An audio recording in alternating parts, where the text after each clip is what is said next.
Yeah. What's up? There's our boy Coach Malachi Williams in the building. We back. New Media Today, USA Boxing. We are back. Yes, sir. We back in this BIH, man. Back at it again. One more again. We back at it. Another day. Today, Thursday. We got the fights coming up.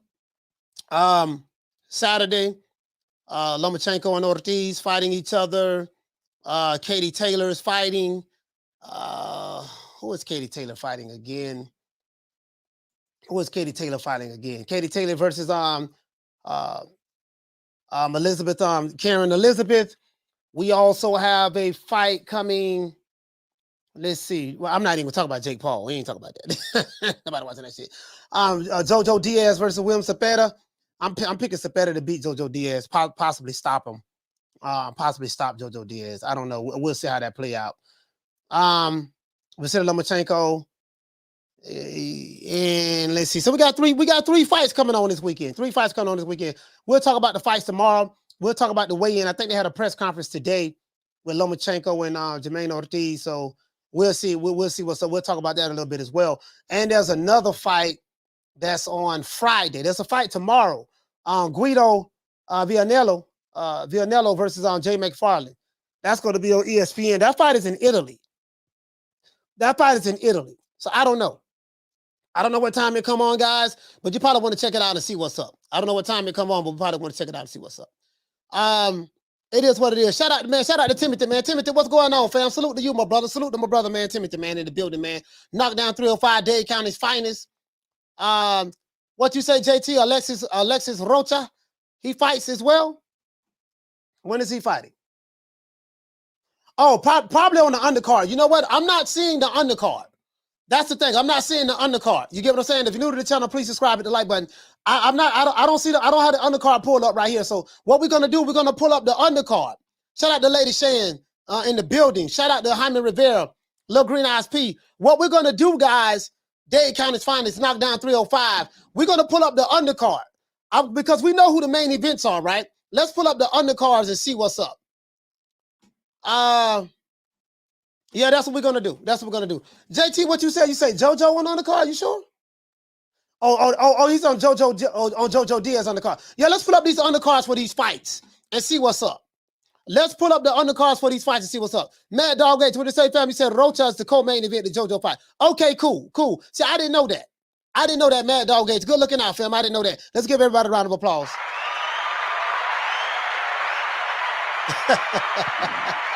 He said, Jermaine, he said, Pugilism, shout out to Pugilism. He said, Jermaine Jackson about to look like Joe versus Loma. He said, $10 bet makes you $100.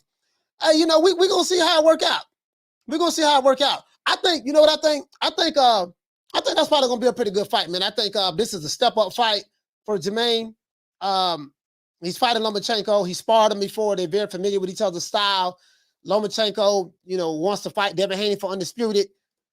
And he has what if he can get by this fight, he'll have one more fight in order to meet his dreams to fight Devin Haney. So we'll see what's up. We'll see how that works out.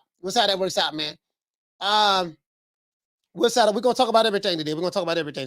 But let me go ahead and get into the show.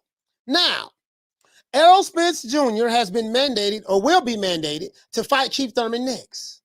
I have the receipts on that. Will Al Haymon make Spence fight Thurman? What do I mean by that? Because, what's my man? Errol Spence fight Thurman. Errol Spence has been adamant by saying he ain't gonna never fight Keith Thurman because of what Keith Thurman did to him. He wouldn't fight me, so I ain't gonna fight him.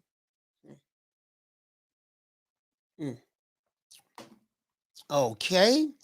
According to Mauricio Sulaiman, Errol Spence will be mandated by the WBC to fight Keith Thurman next. Keith Thurman is ranked number 1 with the WBC, and he said all along that he was promised a fight with Errol Spence by who? Allegedly, Al Haymon. In a recent interview not too long ago. Keith Thurman been saying all year long that, yeah, man, you know, I was promised that fight. We're going to see how that work out with him and Crawford, but I'm next in line. He been saying this. He did a couple of interviews. He's been saying this all along. Come to find out, Keith Thurman one time, Keith Thurman seemed like he was right. My Florida homeboy. But let's see how that works out. Now, this would explain why Keith Thurman has been moved to the #1 spot in the WBC rankings after beating Mario Barrios in a fight he had earlier this year. I think they had a fight in February. I was actually watching a video by Fred Barbershop Conversations. He played a leaked video. I guess it was a leaked video where Errol Spence was on the phone call with someone. I don't know exactly who he was on the phone with. It was his voice, but I don't know who he was on the phone with, right? But Fred Barbershop Conversations, salute to him. Salute to the brother Fred. Also revealed in a leaked phone call of Errol Spence that Al Haymon told him that the Crawford fight won't happen until 2023. That's what he said in the phone call, right? Which explains to me why Crawford has a fight lined up for December. Stanionis versus Jaron Ennis, and Stanionis and Jaron Ennis have both filed petitions with the IBF and the WBA to challenge Errol Spence for his IBF WBA titles. However, the WBC is the king over the other sanctioning bodies. So it appears, in my eyes anyways, and they have to wait in order to get in line and get a shot at Spence behind Keith Thurman. So it looks like, and I'm going to go by the video that I'm going to play from Mauricio Sulaiman. And this is what he said. I don't know what you guys are going to make of it, but this is what he said. I can only play what the man said. You know what I mean? I'm going to let you guys interpret it how you want to interpret it, and I'm going to interpret it how I want to interpret it. The way I'm interpreting it is, it seems like to me that, that I think the WBC it seems like they're the big dog sanctioning body guys, and everybody else falls in line. Like, I don't know. That's what it seemed to me. I don't know. Nowadays anyways. I'm saying nowadays. But Spence has always stated that he would never fight Keith Thurman. Now, the question is this: will Errol Spence drop his WBC belt to avoid Keith Thurman if he is ordered to fight the guy that he refuses to fight? So much going on in the sport of boxing where I have no idea. It appears to me that Al Haymon's plan is working all along the way he wanted it. You can get to another in-house fight, and there's nothing wrong with that. Barbershop making a bunch of in-house fights. That's what they do, right? That's what they do. So it is what it is. And it appears to me that's the way everything is falling in line, to me, from what I'm observing. By Spence having 3 belts, though, he's going to have some tough decisions to make. We all know that Spence, Al Haymon, we all know that as it relates to Errol Spence, Al Haymon is the one that's in control of Errol Spence's career. They like to call Al Haymon the daddy. Everybody got to do what daddy say, right? So Al Haymon is Spence got to fall in line with whatever Al wants. That's what it is. Ain't nobody their own bosses over there. Ain't but one boss. Al Haymon and like I said before, Money Mayweather. Them the only 2 bosses I see over there, right? And whatever Al says, guys, that's the way it goes. That's what's going down. And Al we trust, so to speak, okay? And I would like to thank Al Haymon before I start this show. Before I thank Jesus, God, Moses, Allah, Jehovah, Yahweh. Before I thank my mama, my dad, and my cousin, my auntie, my uncle, and them, mama, and them, everybody and them. And for the breath I'm breathing, I got to thank Al Haymon, right? True.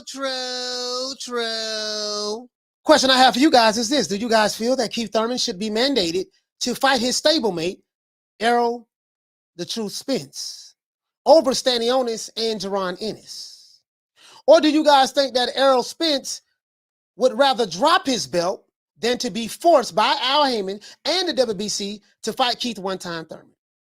And we're going to talk about the other fights, Vasily Lomachenko, Jermaine Ortiz, Katie Taylor. We're going to talk about the other fights as well. Let's get into this. Shout out to my sister, Bless 365. Salute to you, sis. Shout out to Bless 365. True. Bruce Gas in the building. Bruce Gas in the building. And it's only right that I start this show off properly. It's only right that I start this show off properly, and I really want to do it. Really want to do it in a good way. Well, I guess I gotta be like everybody else and thank Al Haymon. I can quit my job now, baby. 6 figures, baby. You feel me? I'm about to. But a name. Do you have a name? Oh, nah. I ain't got no name. Name them names, man. They know who they is. Name them names, please. The names need to be named. They know who they is. The Mexican monster. Also, probably shouldn't announce this, but I'm announcing it anyways. I ain't gonna say this fool name, but we're just gonna say the fat, light-skinned, bald-head nigga from Chicago with titties. You want the smoke, you're gonna get it. Got a video coming about you, boy. To be on the lookout for it. I'm gonna eat to your ass. I promise you. You and your slow ass subscribers. I got something for you. Anyways, let's get into the show. Eric Grimes say, name the name, coach. I'm gonna name. Matter of fact, I'm gonna do better than name the names. I'm gonna drop the video. I'm gonna do better than that, Eric. I'm gonna drop the video. Shout out to my sister Bless, man. So happy to see you, sis. So happy to see you. You guys know me. I'm very, very petty. Very, very petty. Shout out to Mario. What did you say? I feel Stanionis and Boots deserved their shot before Thurman due to Thurman's inactivity. You know what? I'm not gonna lie. Thurman is from Florida. But I do feel the same way. I feel like, you know what I mean? These jitterbugs been waiting, dog, in the wing. Crawford Spence fight then it's not happening. You know what I mean? We don't know if and when it's going to happen. We don't know. But because what they say and what it is be two different things anyways. But I kind of feel that way as well. But Jamario, I want to show you something, fam. I want to show you something. I got a receipt right here. I'm going to take care of titties. I like to call this nigga titties. I'm going to take care of him later on down the line. I got something for you, boy. I'm embarrassed your bitch ass. Let's see. Ain't gonna lie, I'm gonna learn. I ain't nothing to be fucked with, boy. I am nothing to be fucked with. Not on this YouTube shit. Not this shit here. I'm petty as fuck. Let's see. Let me see. Can I find Mauricio Sulaiman? Hold on, guys. Let me see. Can I find Mauricio? Mauricio, that's rocking his show. Mauricio, that's rocking his show. In Florida, we got a rapper by the name of Gigolo Tony. Gigolo Tony, man, back in the day, man, he a Florida legend. Gigolo Tony, a Florida legend, man. And you know, he a Florida legend, man. So, you know, he got a song called Gigolo Tony. You know, it's the Gigolo. That's rocking his show. True. Yeah, true. Man. Y'all gonna see the depths of, y'all gonna see how petty I am. Y'all gonna be like, man, coach, man, why you doing this, man? I'm like, nah, man, nah. Come fucking with me, boy. I'm telling you, boy, I got a Tommy gun waiting on you niggas. I do not play, boy. I do not play. I'm petty as fuck. Shout out to Chris. Hey, dropping that quarter of a bam dub on your boy. Hey, Leroy. Super chat received. Playtime's over, boy. He said, Thurman, what you say, fam? You say Thurman would have to take 1.5 years to recover from that broken face. Hey, man, hey, look here. Chris, let me talk about my dog one time like that. One time. Let me talk about one time like that, man. One time still got something in the tank, Chris. Down from the bar, there's a platform stage. People pimping, sharp as razor blades. Shout out to my dog. I see my dog Retro Browsing the documentaries in here, Blood Boxing, man, the legend. The living legend, Blood, man. He been around since 1972. He been around since YouTube came into existence, pretty much for the most part when it started really taking out around 2006, 2007. So shout out to my brother, man. That's my main man. That's my dog. True. Shout out to Marquis. He said middies are movies. Shout out to Carlos. He said 270 people in here and only 50 likes. This is unacceptable. Yeah, let's get these likes up, man. We know who's here. Let's get the likes up though, man. We got 300 in here, man, and less than 100 likes. Let's get the likes up. I'm fixing to drop the phone lines right now though. I'm fixing to drop the phone lines right now so I can talk to the people, man, because I do it for the people, by the people, of the people. You know what I mean? Because we come from the people, we love the people, we represent the people, and the people represent us. If you do it for the people, then you will always be successful. You see what I'm saying? Always. I ain't been on the scene that long. I'm a new booty to this YouTube shit. But guess what, boy? We doing numbers, boy. We doing numbers. Modern King Boxing, what's going on, fam? Modern King Boxing, what's going on? Look like we got a troll in here, huh? Got a troll in here? Okay, all right, no problem. Troll on, I appreciate you for being in here. Say you're entitled to your opinion. Entitled to your opinion, fam. Just be a good boy in the chat now. Be a good boy in the chat. Be a good boy in the chat now. Be real careful with the trolling now. Because we are known. Because when I say moderators, mount up. When I say that, your ass gonna be up out of here. You got to come back on another account, okay? Here you go, right here, man. Shout out to what my main man name in the building? Samuel, what you say? He said we got Errol Spence on here. Yeah, we got the Errol Spence in here, and they come from a fuckboy channel from Chicago that got kicked out the LDBC. I know where they come from. We might end up running them off the block, but don't worry about it. Long as they stay in pocket, don't worry about it. I got something for the leader though. I got something for him. I swear to God, that dude.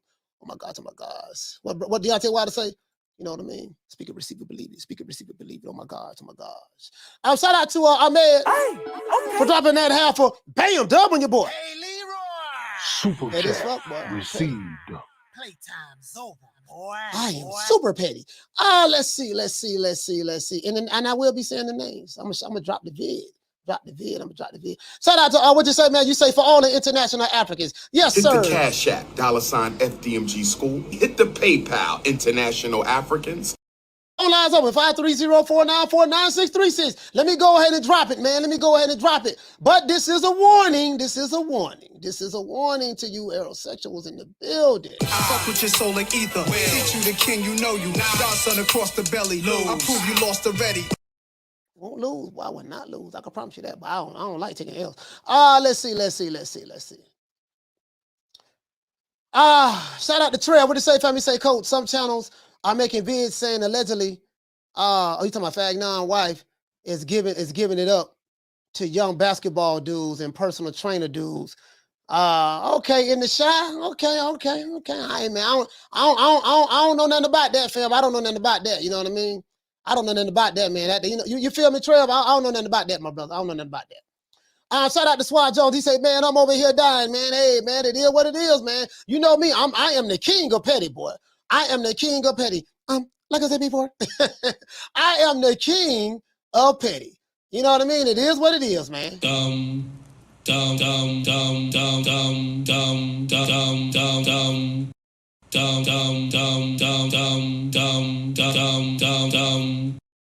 Yes, sir, man. Yes, sir. Shout out to Ren DMC. Let's go ahead and make it do what it do, though. Let's hear what my main man. Now you guys know, man. I got a love-hate relationship with Mauricio Sulaiman. Cause I like to call Mauricio Sulaiman a politician. But he never answers, when he answers questions, it's like very, very, you know how you get them, you ask a politician a question, like, hey man, listen, man, you said last year that, you said 4 years ago, before we, like one of these congressmen, right? You said 4 years ago that you was going to fight for District 4 and you was going to make sure that we get a liquor store on every block. We still don't have that. You said you was going to make sure that all of us get low income housing. You said that you was going to make sure that everybody in the hood got a PS6. There's a PS6 coming out.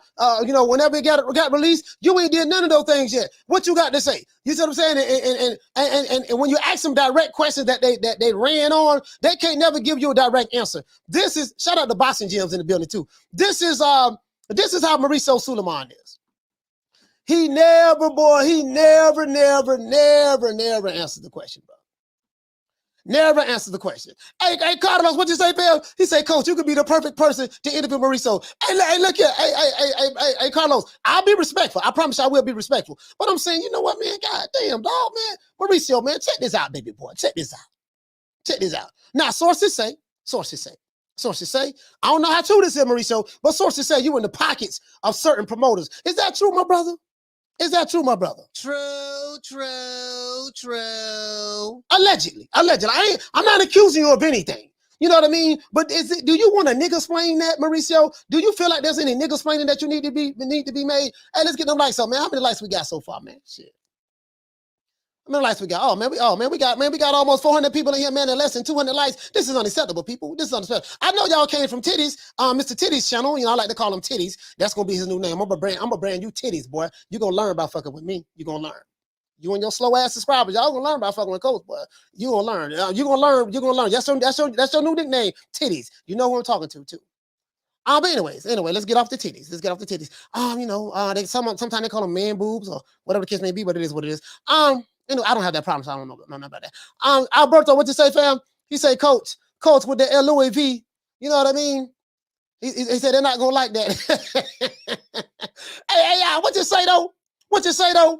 You said Mauricio did get Dad Haney stuttering on a live video. Hey, you know what?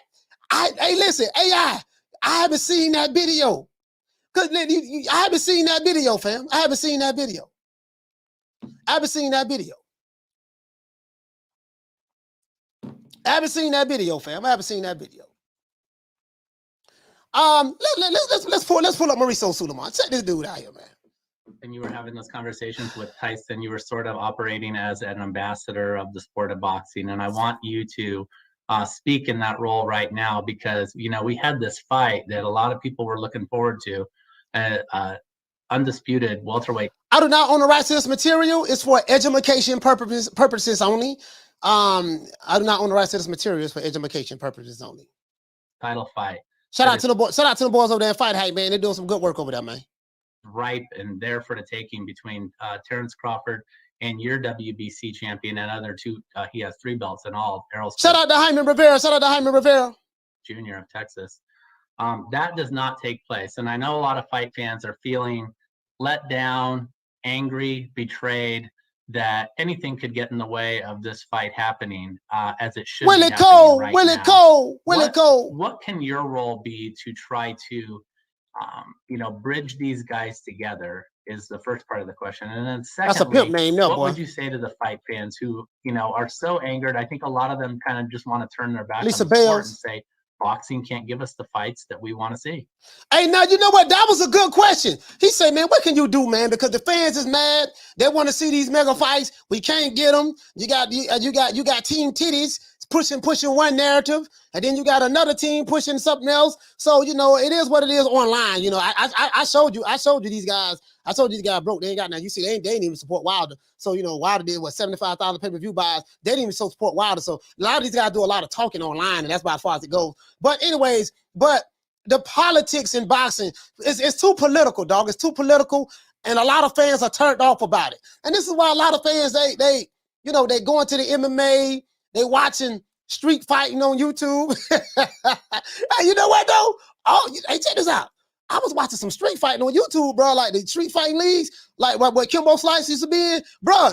Hey, y'all need to check that out, bro. Y'all need to check that out. Hey, that street fighting be bumping, boy. That street fighting be bumping, dog. Like, hey, you get the fights you want with them street fights. But let's get it in though. It's a very complicated matter. As I stated, we are not a promoter, and we did certainly put out a strong effort to make that fight happen.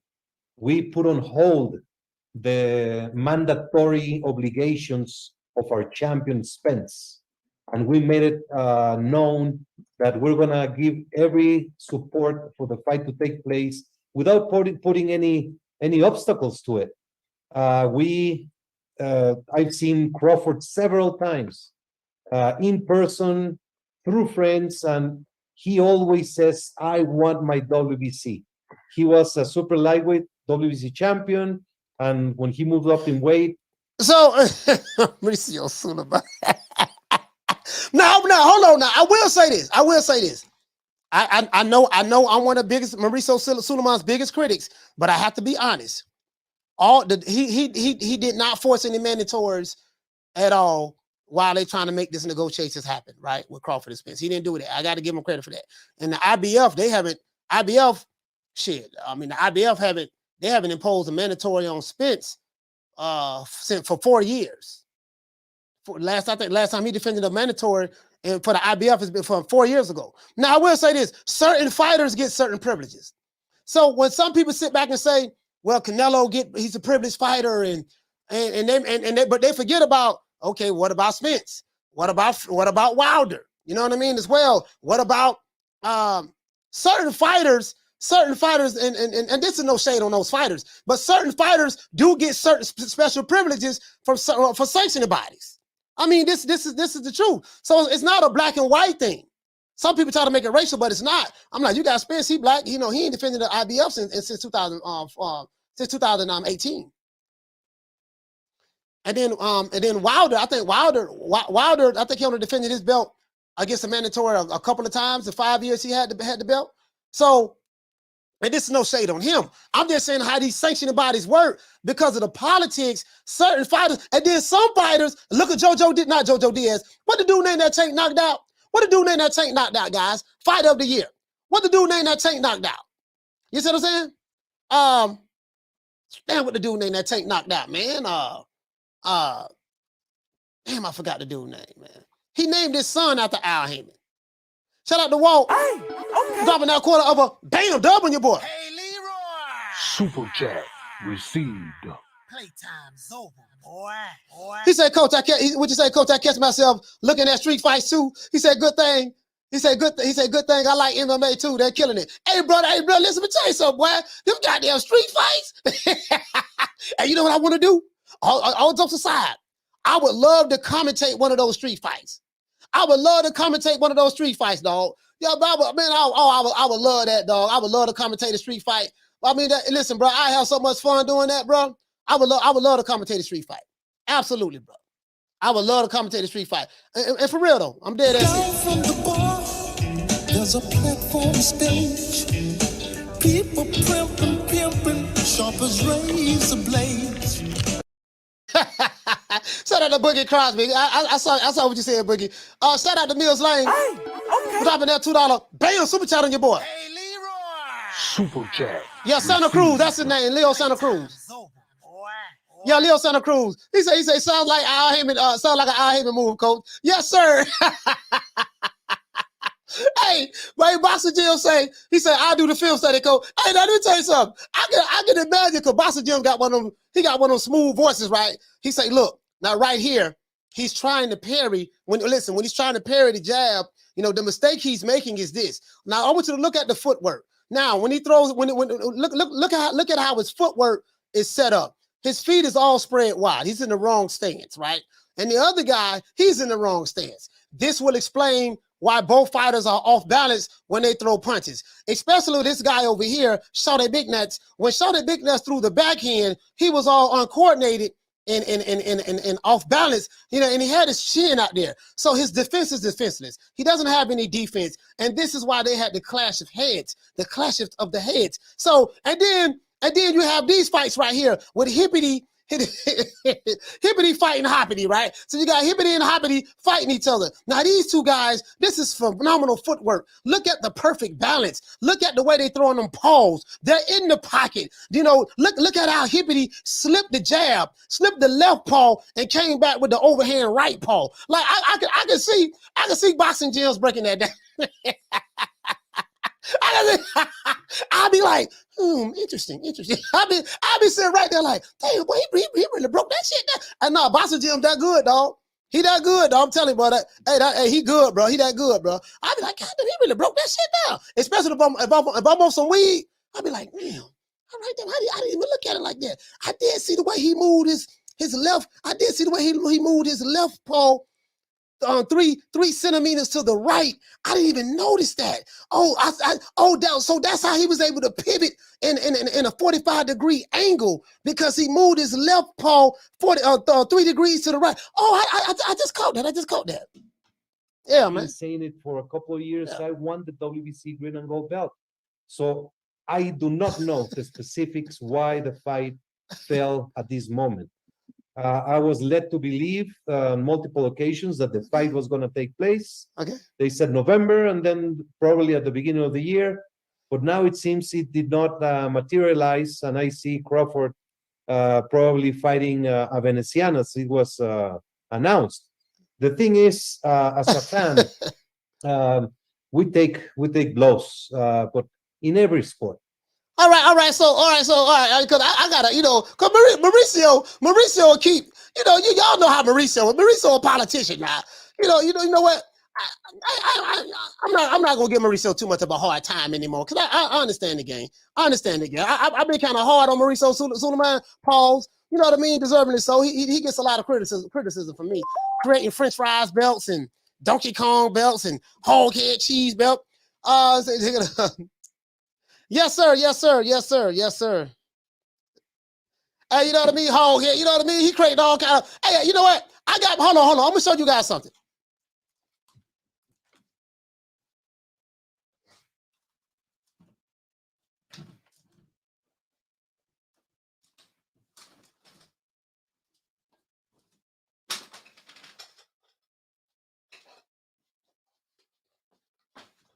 Yeah, y'all already know what time it is, right?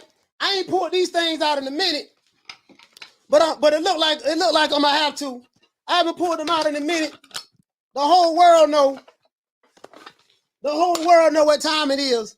You know what I mean? See, I got my WBC belt as well. Y'all can see that there? I got the real belt. I got Manny Pacquiao on there, Roy Jones Jr., Jose Sulaiman, Muhammad Ali.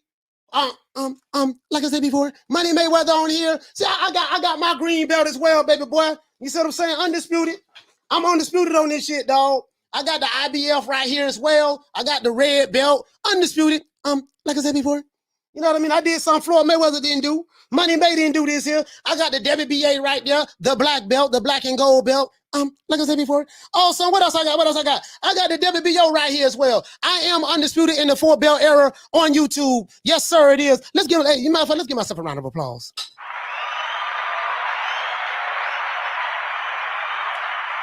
Give myself a round of applause. You know, you know what I mean? I'm putting the titles back up. Shout out to Lou. He said, and the new middleweight champion of the world, Coach Malachi Williams. Damn, man.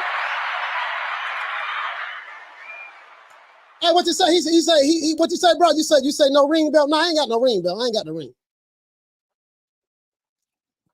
Undisputed, 23-0 in the hood. Hey, 23-0 on Main Street. hey, when they had the projects up in West Tampa, I lived on 1332 Main Street, Apartment B. Anyways, let's hear what Mauricio talking about, man. Mauricio, the politics of boxing. Boxing is very political, man. There's a lot of stuff going in the background, dog. You guys really don't have an idea of what goes on. And you'd be surprised. Well, a lot of you guys do. You know, all you know is political. We're not in these boardrooms and stuff, and when deals are being made. Fact of the matter is, we see the end result. Is this fight getting made or is it not getting made? And we see that, and we gotta get mad and bitch and stuff like that. You know how we do it you know how us fans do it. So many fans when the baseball started the playoffs. Everybody was dreaming of Yankees Dodgers. And then the Hey, man, talk about phone line. Phone lines is open right now. I'm finna say phone lines ain't open. Hold on. Hey, let's get the lights up, man. Hey, Mauricio talking about the Dodgers and baseball. I'm like, oh goddamn, he talking in circles. Caller, what's your name? Where you calling from? What's up, Coach? This is Adrian from D Block, D Town, D City, D-Ville. Adrian, talk to me. So, the WBC is mandating Keith Thurman fight with Errol Spence Jr. Yes, sir. If not, he's going to be stripped. I don't know if he's gonna be stripped. I don't know, man. I'm gonna tell you why, because I don't see stranger things happen. You know, Al Haymon and Mauricio Sulaiman has a really, really good relationship. So who knows how that's gonna play out? I have to wait and see. I'm not saying you're wrong. But we'll see, man. You know how this shit is in boxing. But go ahead. Yeah, I know. I've been seeing it since the 90s. The IBF will mandate Ennis, which would be awesome. I mean, god dang. Mm. But we talking about, this is where one of the questions that I'm going to have for you, Coach. And we like you say, Coach, you love history. I love history. My favorite boxer was from back in the day, which a lot of newcomers don't know nothing. Do you think it's been a small little gap, but do you think Keith Thurman's run compared to Errol Spence's run is better? That's one question that hopefully you can answer for me. And the second question is, do you think that Felix Trinidad, Oscar de la Hoya, and Ike Cortez, those three big dogs, and Whitaker at later stage, yes. Those The four answer is welterweights. yes. There'll be any of these welterweights boxing right now. Yes. So that answer that question right there, yes. And then you talking about Keith Thurman run and Errol Spence's run. I mean, Keith Thurman was hot back in the day when he beat Danny Garcia, but they take turns kicking Danny Garcia ass in the welterweight division. But I think Keith Thurman gave him his first loss, and then Sean Porter beat Danny Garcia. Then Errol Spence beat Danny Garcia. So anytime he stepped up against an elite welterweight, he lost. Keith Thurman fought Manny Pacquiao, got his first loss, his only loss. He fought Sean Porter when he was in his prime, fought Danny Garcia when he was in his prime. Errol Spence has 3 belts. He beat Kell Brook, went overseas. Broken-eyed Kell Brook, coach. From Triple G. Kell Brook was damaged goods. I mean, I think that's fact. He did damaged goods, but he still beat him. I'm not going to take nothing away from him. He did beat the damage, even though a lot of boxing fans, they pick and choose when they want to give a fighter credit and take credit away from a fighter. They do that a lot. I do see the hypocrisy and the double standards on that, especially when it comes to their favorite fighter. But I would probably say Keith Thurman because it was when he fought him, when he fought those guys, when he fought Sean Porter, I mean, he fought Danny Garcia. It was like in their primes. It was hot. You know what I mean? It was really hot. Oh yeah. Spence got 3 belts. He did beat Ugas, but I never thought highly of Ugas. I'm just being honest with you. I never thought highly of Ugas at all. Like Ugas, he's an all right fighter. You know, he's an all right fighter, but I never thought highly of Ugas, never. But the Kell Brook win in the UK, I really like that for Spence because he went over there and he was hungry. He went over there, he was hungry. So other than that, I'll probably say just depending on maybe when Keith Thurman fought them, I would probably edge it out to Keith Thurman. But I can't take anything away from Errol Spence. He does have 3 belts. But salute to you, man. I answered both of your questions. Anything else you want to say? Thank you so much, Coach. Appreciate you and have a good one. D Block, D Town, D City in the hood. Yes, Baltimore, sir. Raise up. Yes, sir, man. Shout out to Adrian from Dallas. That's a Keith Thurman. That's a Keith Thurman that you say, you better not duck me, son. You better not duck me, son. That was that Keith Thurman.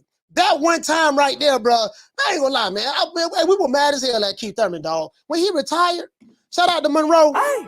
For dropping that quarter of a bam dub on your boy. Hey, Leroy. Super chat received. Playtime's over, boy. Monroe he said, what up, coach? How do I get a wrench? I don't sell wrenches, dog. Like, wrenches, I done been through this so many times, but wrenches, I have a core group of people who I gave wrenches to that's been rocking with me since last year. No politics, no beefing with other moderators, no beefing with other people in the chat, just overtly blocking them. So, and I gave out some more wrenches not too long ago, had to take back all of the wrenches. You see what I'm saying? So I'm going to just rock with my core crew that's been with me since like February, March, April of last year. I'm going to rock with them and just see how that works out. And and I'm gonna just go from there. But I don't sell wrenches, fam. I don't do that over here, man.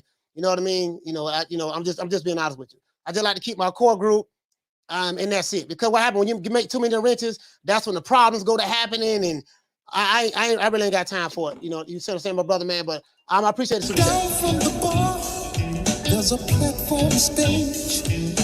People pimping, sharp as razor blades. Caller, what's your name? Where you calling from? Martin from Oakland. Martin from Oakland. Talk to me. Oaktown, talk to me. Yeah. Mauricio Sulaiman killing me with this one. I don't get it. How do you make a guy your number 1 contender, mandatory, whatever distinction they're giving Thurman off of 1 win when the last time he was the WBC champ was 4 years ago off of beating Danny Garcia, never even defended the belt. I could see if the WBA looked out for him like that, because he was WBA champ for a minute, all the way from back in 2013 when he beat Chavez. Yeah. And then, got elevated when Floyd retired, had it all the way to 2021 until he lost to Pacquiao. So I could lightweight kind of see that, especially coming off that win off of, Mario Barrios, who was the 140 Reggie champ. But for the WBC just to step in and be like, yeah, I remember that cat from back in 2018 when we stripped him of his belt for not defending it for a whole year. Bam, let's put him back in the mix. Nonsense, coach. Nonsense. Yeah, well, the thing is, this is the politics. This is the politics of the sanctioning bodies. Like, it's something that Keith Thurman said in an interview he did earlier in the year. He was like, man, I was promised that fight. Like, I'm supposed to be fighting that boy, Errol Spence next. All this stuff about he doesn't want to fight me and all of that foolishness. This is crazy. Keith Thurman, and I'm like, damn, people are, oh man, Keith Thurman trying to cop block, get in the way of Spence Crawford, yada, yada, yada, yada. Now that it's been revealed that, came out that definitely that Al Haymon didn't want this fight to happen until next year, around this next year. So now it's like Keith Thurman been moved up. He fought Mario Barrios. Like you said, Mario Barrios never had a fight at welterweight from what I can remember. His first fight at welterweight was Keith Thurman. Keith Thurman came out of nowhere, haven't fought since 1972, and he came out of nowhere from 72, fought Mario Barrios, and then he jumps over Boots Ennis and Virgil Ortiz in the WBC. He's the number one guy. This is so that lets me know that Uncle Al worked some magic. Hey man, make sure you put Keith up there. And this is how this shit works in the sanctioned body. Hell, I can get ranked in the top 10 right now. I can fight Hobo Sam. I can fight, listen, all I need to do is fight, have a sanctioned WBC bout right now on television, right? I can fight Hobo Sam. Go ahead. I looked at the WC ranking. You went top 15. As far as I know, you ain't competed in a minute. So you better watch what you say before you get a letter in the mail talking about you got to show up at MSG and fight for the title. Better get in shape, coach. Hey. I can fight Hobo Sam right now. Next thing you know, it's to the best interest of the WBC. Coach Malachi Williams, he represents, he represented, the championship status very well. We're going to put him in the top 10. He's earned the shot. Like, Mauricio, what I need you to do, Mauricio, go up in front of the cameras and I need you to explain, niggas explain why I'm in the top 10. Hey, shout out to Martin, man. Salute to you, fam, from Old Town. We got a call coming. Yes, sir.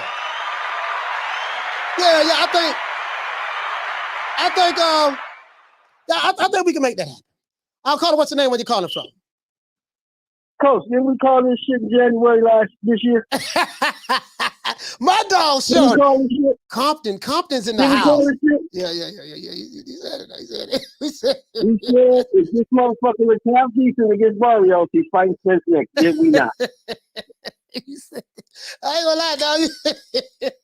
Oh, came out of nowhere. Keith Thurman ain't had a fight since 1972. He beat Mario Barrios, a dude who got knocked out, got stopped by Tank Davis at 140 pounds. He lost his Reggie belt to Tank. His first fight was Keith Thurman. Keith Thurman shot the number one. Keith Thurman was coming off of what, a 2.5 year layoff or something like that? Well, hold on. Let's look at this. Yes, sir. Let's look at this. Hold on. Mm-hmm. So, yeah. Come on, man. Hold on. Wait a minute, man. Wait. Because I don't want nobody thinking I'm hating. But wait a minute. Let's see. Keith Thurman. Hold on. How many likes we got? Keith Thurman, man, coming off, man. The man last had a fight in 72. He fought he fought some dude. He fought some dude on Crenshaw. Yeah. He fought Manny Pacquiao on Crenshaw. And we need 65 more likes. He fought Manny Pacquiao on Crenshaw back in 1972. Next thing I know, he beat Mario Barrios, former Reggie weight champion of the world, Mario Barrios, who got stopped by Tank Davis at 140. Next thing you know, you better not duck me, son. Hey, look, coach. But this is what's really funny, right? That was 2019. Floyd told you after the Barrios fight. Yeah. We got enough fighters over here to keep our fighters busy. We not doing nothing but in-house fights. Didn't he say that? Yeah, he said that, yeah.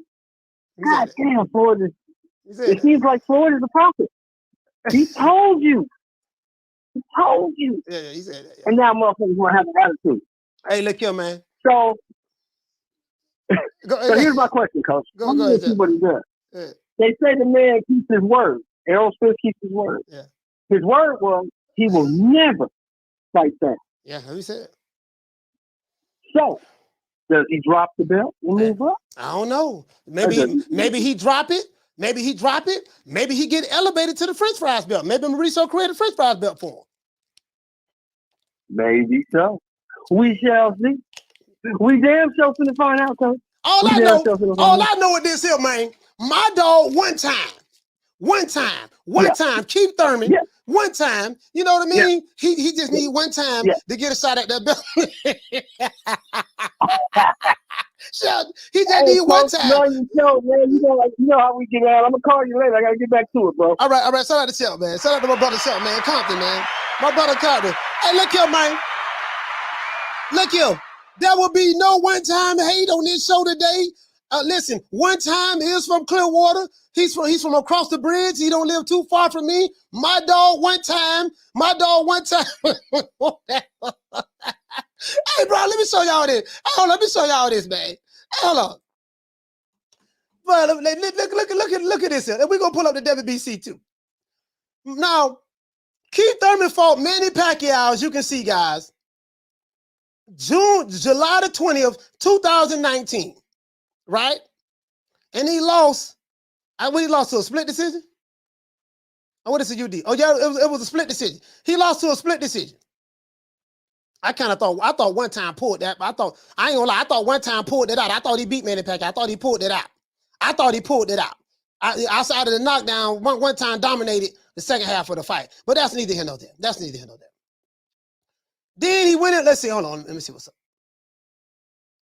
Okay, he fought Danny Garcia, 2017. He took a, you might as well say a 2-year layoff. He took a 2-year layoff. That's when he lost, because they stripped him of the WBC belt because he was off for 2 years. He come back and fought Josecito Lopez. Josecito Lopez hurt him with a body shot. I remember this fight right here. He took the mouthpiece out of his mouth with his glove. So he got hit with a body shot right here, but he beat Josecito Lopez. That was 2019. Then he came right back 6 months later, and he fought the legendary Manny Pacquiao. So he had 2 fights in 2019. Then he went on a hiatus. Damn, this was damn near 3 years, bruh. Damn, this was what? This was almost. It's 2 years, 7 months. Let's see, July. Yeah, that's 2 years. So he went on a 2-year, 7-month layoff, 2.5-year layoff, right? And he came back February 2022 and fought Mario Barrios, the former Reggie champion of the world at 140. And then he went from there. He went from there to now he's the #1 guy. Boy, I'm telling you, boy, the politics. Hey, Swab, what did he say? I can't say how Thurman talk. But you can't say the brother don't got hands. He said Thurman can fight, man. Hey, Swab, I feel you, though. I know everybody mad at one time. But I'm just saying, though. One time.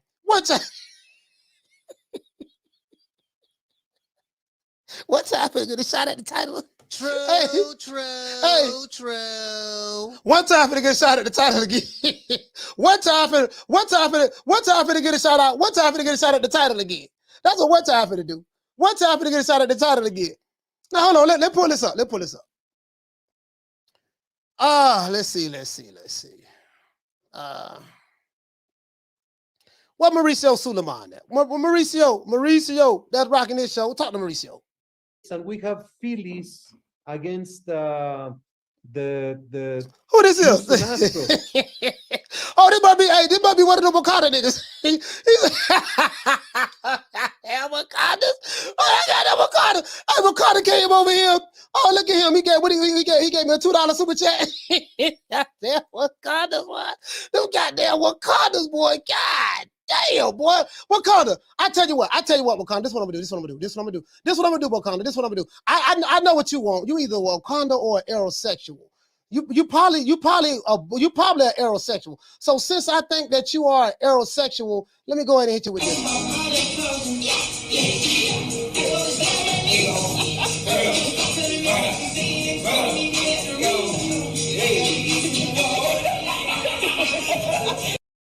Yeah, man. And you know what? I'm gonna hit you with one more. This is probably Jason Mones. Because you know, the matter of fact, this is Jason Mones.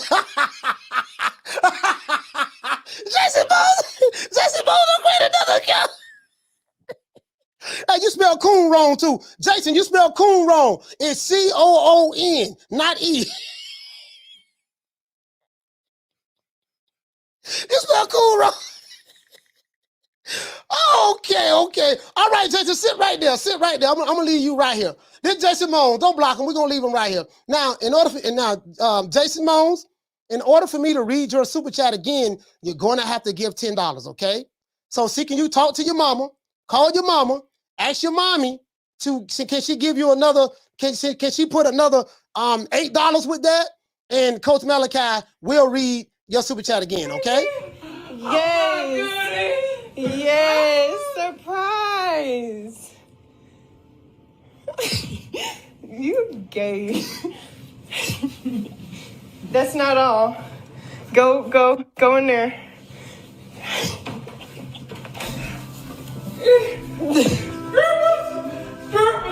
Yes. Yes. It is warm. Yes. I love you. Just because. And it's warm. I love fucking with these niggas, man. I love fucking with these niggas, man. They get so bad. I love fucking with them. Shout out to Triple X. Hey, okay. Put up with that $2. Bam, super chat on your boy. Hey, Leroy. Super chat received. Playtime boy. He bad because he got blocked. Hey, Jason, be a good boy now. Be a good boy now. What you say? He say Pat retired and came back before one time, fought twice. Hey, man. Hey, look here, man. Listen. Deservedly so, fam. Deservedly so, man. One time deserve all the criticism in the world. I'm with you on that 1,000. Down from the bar, there's a platform stage. People pimping, sharp as razor blades. I told you, boy, these goddamn Wakanda niggas is slow.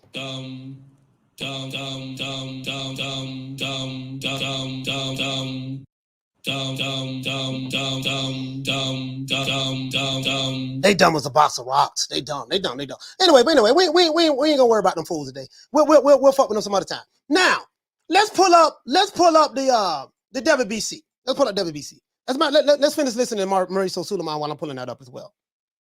In fans, they may say, "Oh, that's not a worthy World Series." It is a great World Series of the best teams at this moment. Of course, we all wanted to see Yankees, Dodgers. The Padres came up so strong and just swept the Dodgers. But this is sports. You don't always get the dream event that everybody expects.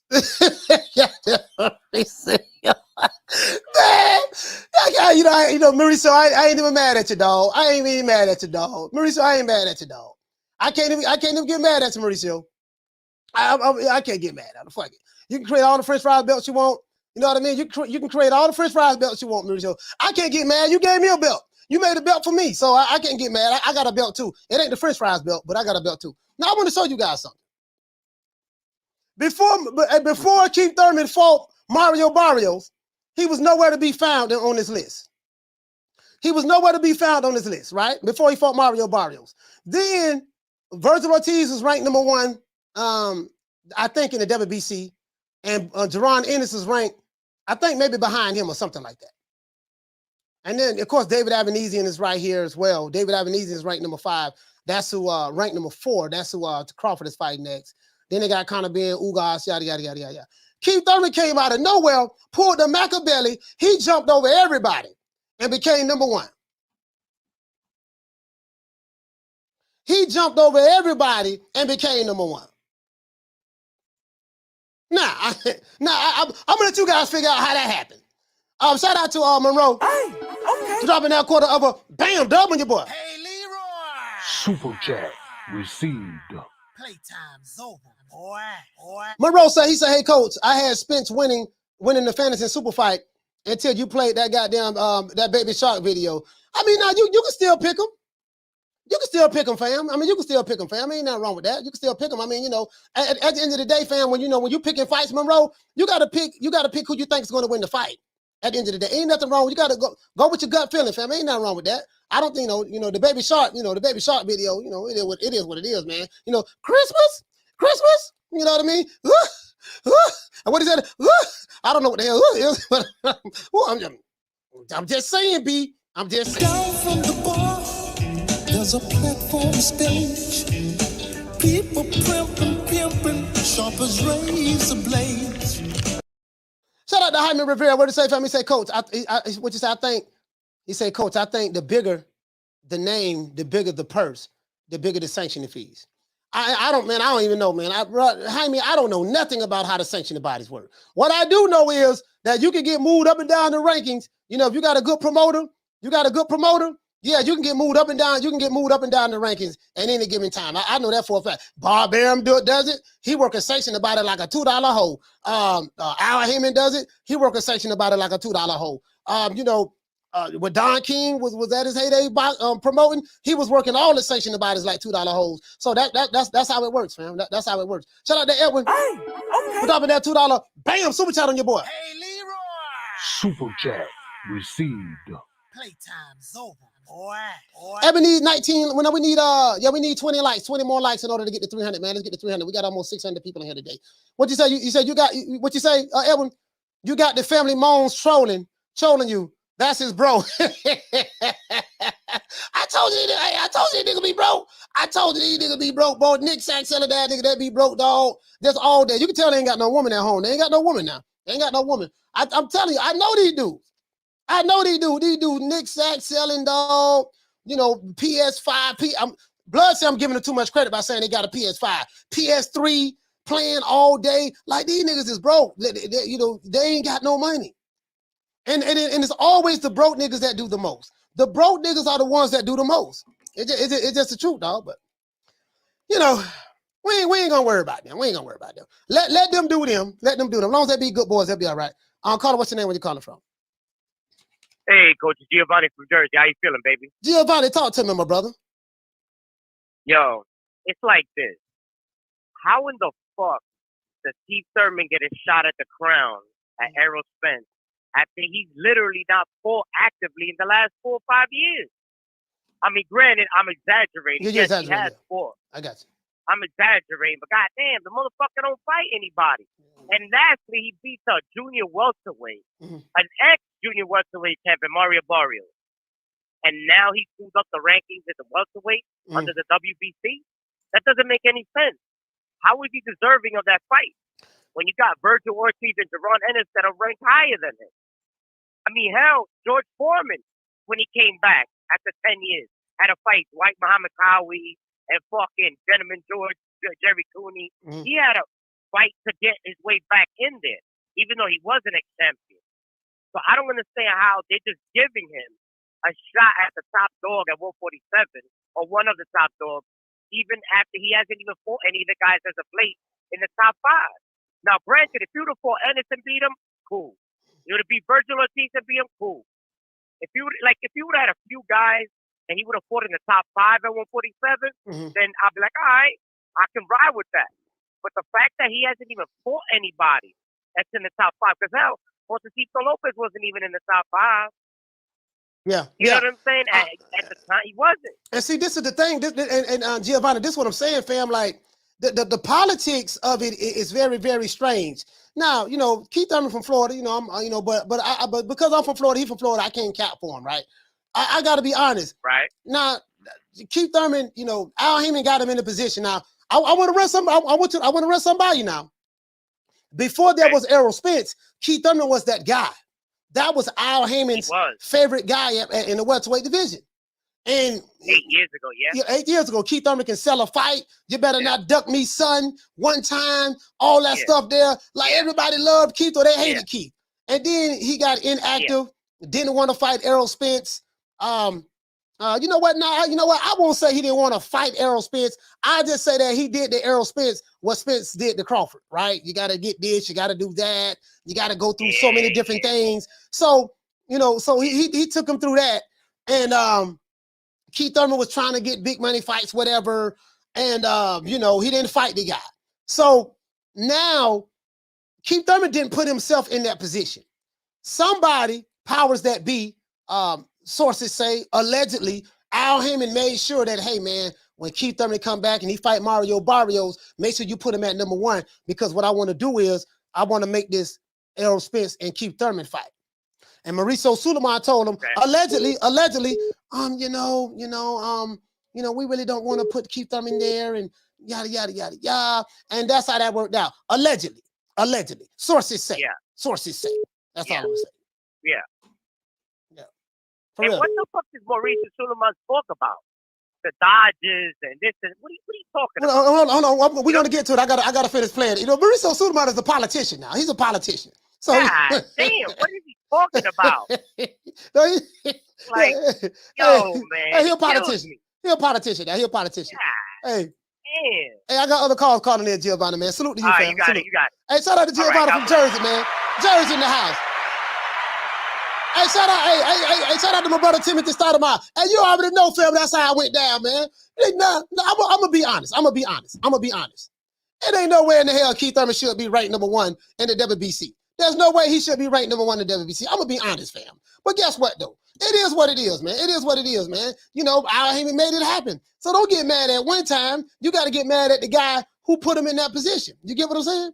Can't get mad at one time, man. Shout out to shout out to John M. This Jason Bowles. You went and got some money for your mama, huh? Shout out to Jason Bowles. Boy, you don't came up, boy. All right, shout out to Jason Bowles for dropping that half for Bam W, boy.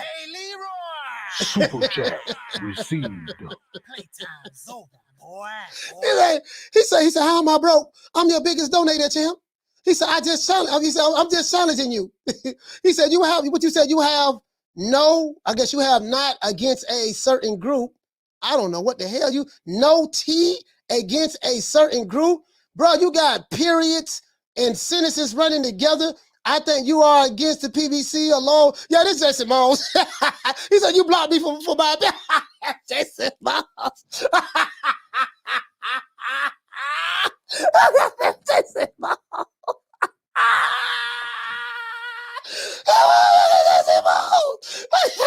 Jason Bowles. Bro, something wrong with you, dog. Something wrong with you, dog. From the bar, there's a platform stage. People pimping, sharp as razor blades.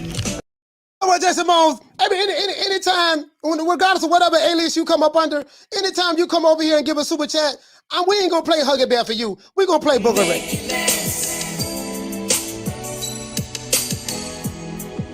Make it last forever.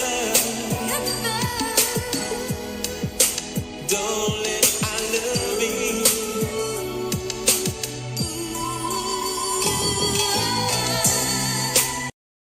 I'm gonna put the belt up. Jason, okay, this is it. Enough riffraff and flip-flap going on. All right, Jason Bowles, you and your 1,000 accounts. Hey, how many accounts you got, man? Hey, lady said, how many accounts he got? We got 1,000 accounts. Bro, that's why, listen, we don't block about 3-4 dummy Jason Bowles accounts. Bro, how many accounts you got, dog? That's what I want to know. Like, goddamn, I know you. Listen, we know you ain't got no job, so we know that. But how you listen, man? Hey, hold on, who you got them $10 from? That's what I want to know. Who you got them $10 from? You donated $2, and then you came back with the 10. Where you got that money from? That we want to know. Hey, look here, man. All right, Jason. I tell you what, baby boy. I tell you what. Well, I'm gonna put the title on the line against you. This is gonna be a quick one now. This is gonna be easy now. This is gonna be easy now. This is gonna be easy work. Easy work. Now, if you want to prove to me that you're not Jason Bowles, what I need you to do is call this phone number, 530-494-9636. And I tell you what, I bet you one thing. Mr. John M, aka Jason Bowles, if you call that number, I can promise you it's gonna be a no caller ID on the phone. And if I answer the phone, you're gonna sound muffled, like you got that pita meat in your mouth. You're gonna call and sound like you got some meat in your mouth. I can guarantee that. True. I can guarantee that. You got something in your mouth, boy. You got something in your mouth. Not mouth. That's how we say it down in Florida. Anyway, let's get back to my dog, Mauricio. I would say just keep calm. We have been very lucky in the last 2 years at least, and have witnessed sensational fights. I rather celebrate the great fights that we have seen rather than.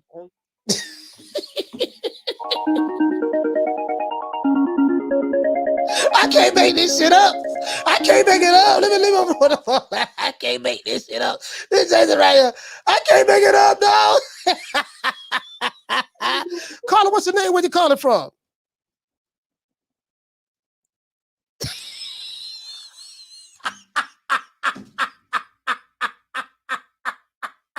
Carter, what's your name? Where you calling from? Don't call the ID. This is who the dude right here. What's so wrong with this dude, man? I told you, bro, listen, bro, I'm spot on with these dudes. I told these niggas, bro, Nick Sack selling that, bro. I ain't never seen nothing like this. I ain't never seen nothing like this, man. You know what? I got a male stalker. I ain't never been stalked before in my life. This is the first time I ever had a man stalk me before. I don't know, should I be offended or I don't know, should I take it as a compliment or be offended? True.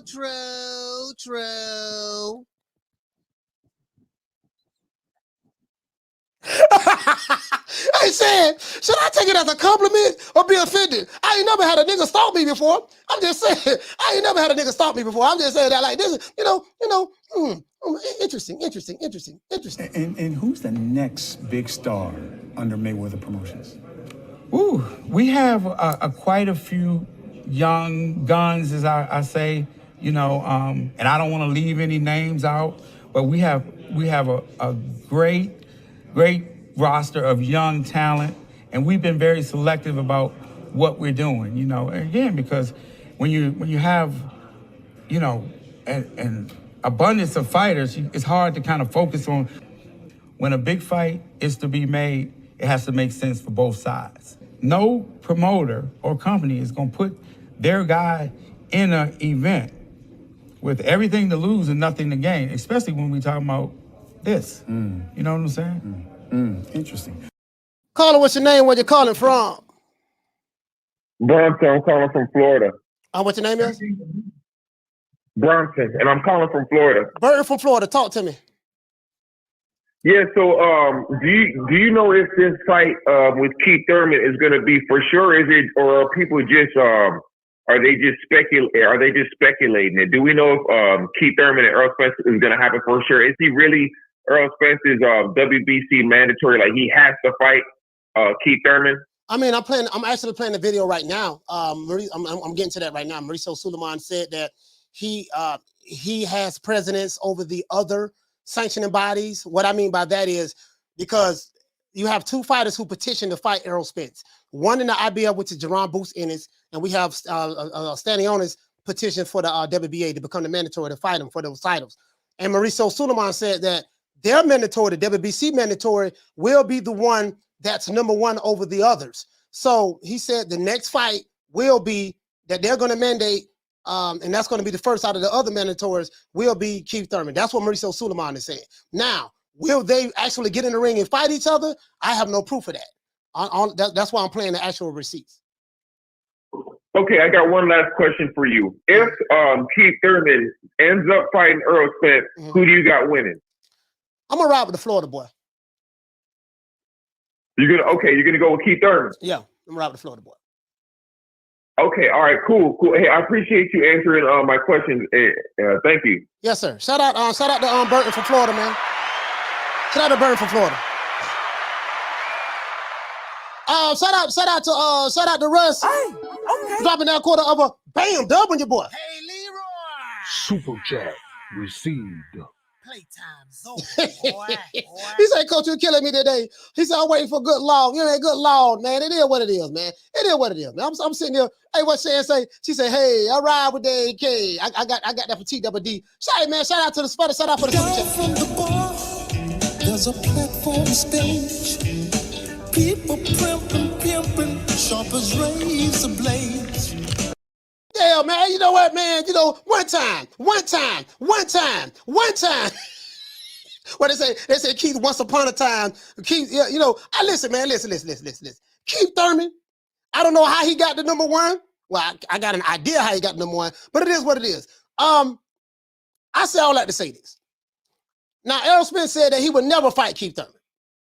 So, I don't know. And we need 95 more likes. We need 95 more likes to get to 400. I don't know if what will happen. Will Mauricio Sulaiman create a French fries belt? He might as well. You might as well keep one for Spence. He created two already. One for Lomachenko, one for Canelo. So will he create a French fries belt, a special designation belt for Spence? or will Spence have to drop the belt or get stripped of it? I don't think Spence will get stripped if that once that happens. But let's hear this. I want you guys to hear this because I don't want nobody. I want to answer this brother question. I want them to hear what Mauricio Sulaiman is saying. And get angry at a sport where there's so many variables, TV networks, promoters, managers, attorneys. Then you don't know what the fighter's opinion is and what they demand or what happens that a negotiation is broken. Sometimes the ego gets into place. Sometimes too much, how do you say, when you want everything for yourself? Yeah, greed sometimes makes things just go south. To all the boxing fans, because I am always going to be a boxing fan, I would just say, take a deep breath, enjoy Chocolatito against Estrada, enjoy Inoue fighting for the only belt. You say he swerved. Well, Mauricio Sulaiman is a real politician. And you see how he swerved? And he say, just I want to tell boxing fans, enjoy Chocolatito versus Estrada. I can't really talk because I got this Invisalign in my mouth, so it's hard for me to pronounce words. You know what I mean? Enjoy Inoue, which now he's saying some real shit now. He said some real shit. Enjoy Inoue, he said some real shit. But you saw he swerved it, you know what I mean? He went from boxing, when started talking about baseball, the Yankees and the Dodgers and the Padres or something like that. Went from boxing, started talking about baseball, and now he goddamn politician. I'm telling you, boy, this is a politician. Doesn't have he's gonna fight in December for it. Enjoy Katie Taylor this weekend. And there's so many great fights out there, and just give the sport the benefit of the doubt and support it and stay looking out for great fights to come. Just continue to support the sport, and stay looking out for, man. Come on, man. The fans ain't trying to hit that, dog. The fans ain't trying to hit that. Let's go. This last 30 seconds of it. He's going to talk about the mandatory. There you go, right? Great. Yeah, I know that, it's kind of out of your control here because I think that Spence has to deal with another mandatory before he deals with the WBC mandatory. But am I mistaken? Isn't Boots Ennis your number one contender? No, the WBC's mandatory is next. That has been confirmed. Thurman is a number one contender, but everything will be seen at the convention. You already said? Hold on. You already said? Now I'm gonna tell you something. I'm gonna tell y'all something. Stanionis was convinced to take step-aside money from the WBA.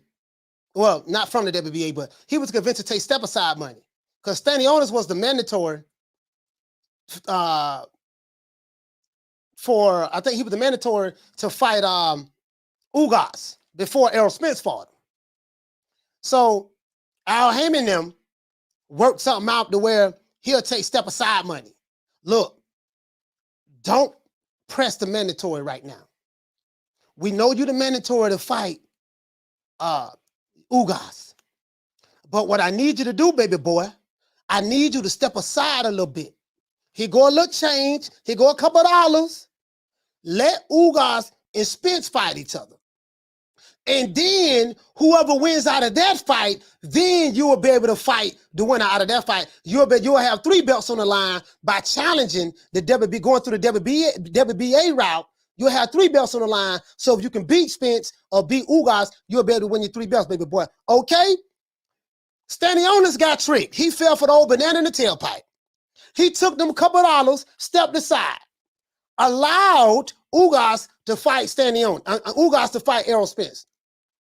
Errol Spence beat Ugas. Errol Spence is now the WBA champion as well as the WBC and the IBF. Stanionis was promised that fight next, right? Guess what? They don't swerve them again. They don't swerve them again. They don't swerve him again. Now he's sitting in the cut. Now, Mauricio Sulaiman, what he doing? He pulling rank. I want you to hear this again now. I want nobody thinking I'm putting words in his mouth. Support the benefit of the doubt and support it and stay looking out for great fights to come. Great, great. Yeah, I know that, it's kind of out of your control here because I think that Spence has to deal with another mandatory before he deals with the WBC mandatory. But am I mistaken? Isn't Boots Ennis your number one contender? No, the WBC's mandatory is next. That has been confirmed. Thurman is the number one contender, but everything will be seen at the convention. Oh, okay. That's going to be finalized at the convention? Yeah, I believe Ennis is the IBF or... You're right. You're right. I'm sorry. That's my mistake. It's the IBF mandatory. Yeah. Okay. Okay. Great. Yeah, we'll just see how that plays out. That will be obviously a newsworthy event at the convention.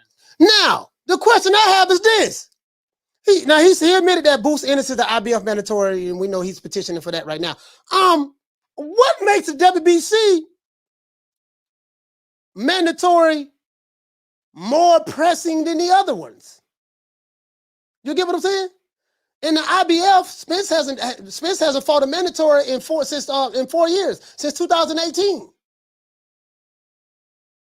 So, haven't fought a mandatory since 2018 with IBF. I'm trying to figure out, and I don't know. I honestly don't know. How is your mandatory? I do know the answer. I do know the answer to this. But I'm going to ask the question anyways. Do the sanctioning bodies get together and be like, look here, baby boy, check this out. We got a mandatory that's been sitting right here. This dude took step-aside money. He was promised he was going to get the fight afterwards, and now you putting the Machiavelli on us. Now we can't even get the fight. You get what I'm saying? I mean, is the WBC, are they like because the way Mauricio Sulaiman explained it in his interview, he talking like, hey man, we the top dogs. What we say go. So I took that as, you know what, man, it seems like that the WBC is like the big dog out of all of the sanctioning bodies. You get what I'm saying? It seems like the WBC is the big dog out of all of the sanctioning bodies. What you say, Mad Dog Navarrete versus Valdez, February the 3rd? Yeah. What you say, GGS? You say shit getting paid without getting hit. Yeah, I'm just saying though, but check this out, GGS. That was his fault though. Because if he took step-aside money, that means that he really didn't want that, that's how I'm taking it anyways. You get what I'm saying? Because as you can see, there's no guarantee. The fighter has to weigh. Hey, shout out to Retro. What to say, fam? He said, according to them, they are. You know what, though? Blood, you hit the nail right on the head, fam. According to Mauricio Sulaiman, it seemed like that, if we're talking about the same thing, it's like the WBC is the head sanctioning body. Because what gives him the right? What gives him the right to say, hey, our mandatory is next? We still haven't heard nothing from the IBF. We haven't heard nothing from the WBA. You get what I'm saying? I mean, I would like to know more information on that. I would like more information on that. I'd like more information on that myself. To be honest, I'd like more information on that myself. Like how, I don't know. I'm very ignorant to how these sanctioning bodies work. One thing I do know they get paid. I do know, hey, baby boy, look here. If I want to put Dr. Paul Evans in the rankings right now, what I get in contact with Mauricio Sulaiman. Look here, baby boy, check this out. I got Dr. Paul, right? Now, he boxed Golden Glove back in 72. I'm trying to get him back in the rankings, baby boy. I got a hog head cheese sandwich that I'm looking at that I want him to fight, but I need this fight sanctioned by the WBC. You see what I'm saying? Now, look here, baby boy. I know that we know, we can make all things possible. All things are possible through Mauricio Sulaiman. So what I need to do, baby boy, I need you to tell me, how can I get Dr. Paul in the top 10 and justify a shot at the title, you know what I mean, against this whole head cheese sandwich? That's one. Can you do that? And two, I need you to sanction this. What we need to do to sanction is, well, the WBC, we are a very honest organization. We do everything above board.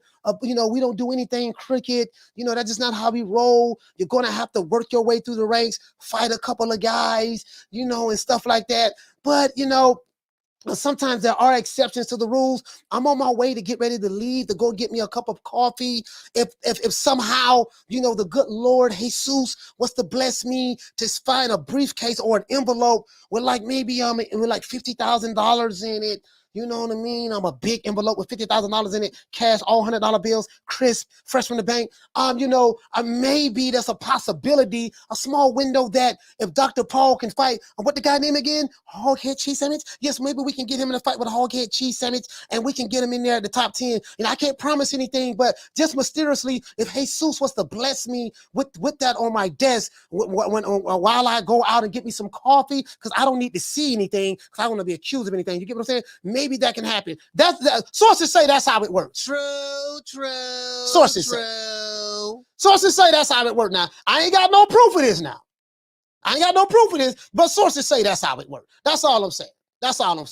You know what I'm saying? That's how it works. That's what I heard now. That's what I heard. Sources say, according to reports. And that's what they say. And that's what they say, according to reports. So, and guess what? Sources say that's how my dog from Florida. One time, now sources say that's how he listen. It's not the fact that Keith Thurman got in the top 10. If you want to justify putting Keith Thurman in the top 10 because he beat Mario Barrios, that's one thing. But damn, y'all put him at number 1? Okay, he ain't fall. As a matter of fact, let's look at this. Let's look at BoxRec. Hold on. They put him at number 1 after a 2.5-year layoff. Do you know how many fights? I wonder how many fights Virgil Ortiz and Boots Ennis had in the 2.5 years. You know what though? It could be as well because Keith Thurman is a bigger name. That could be it as well. Shout out to Chris. What you say? You said the WBC is a Mexican cartel. But guess what? This is the thing though. And this is what I'm trying to tell you, Chris. It ain't just the WBC. All of the sanctioning bodies work that way. The IBF worked that way. Hell, shit, Errol Spence had fought an IBF mandatory in 4 years. Who doesn't fight a mandatory when you have a belt in 4 years? That tell you everything you need to know right there. The IBF worked that way. The WBA worked that way. The WBC worked that way. And the WBO kind of worked that way as well. All of them do the same thing. That's all I'm saying. It looked like somebody owed my dog one time a favor. Now, check this out. Sources say, I don't know how true this is, but sources say that one time, and this is the thing too, and I want to move on to the fights we have coming up this weekend.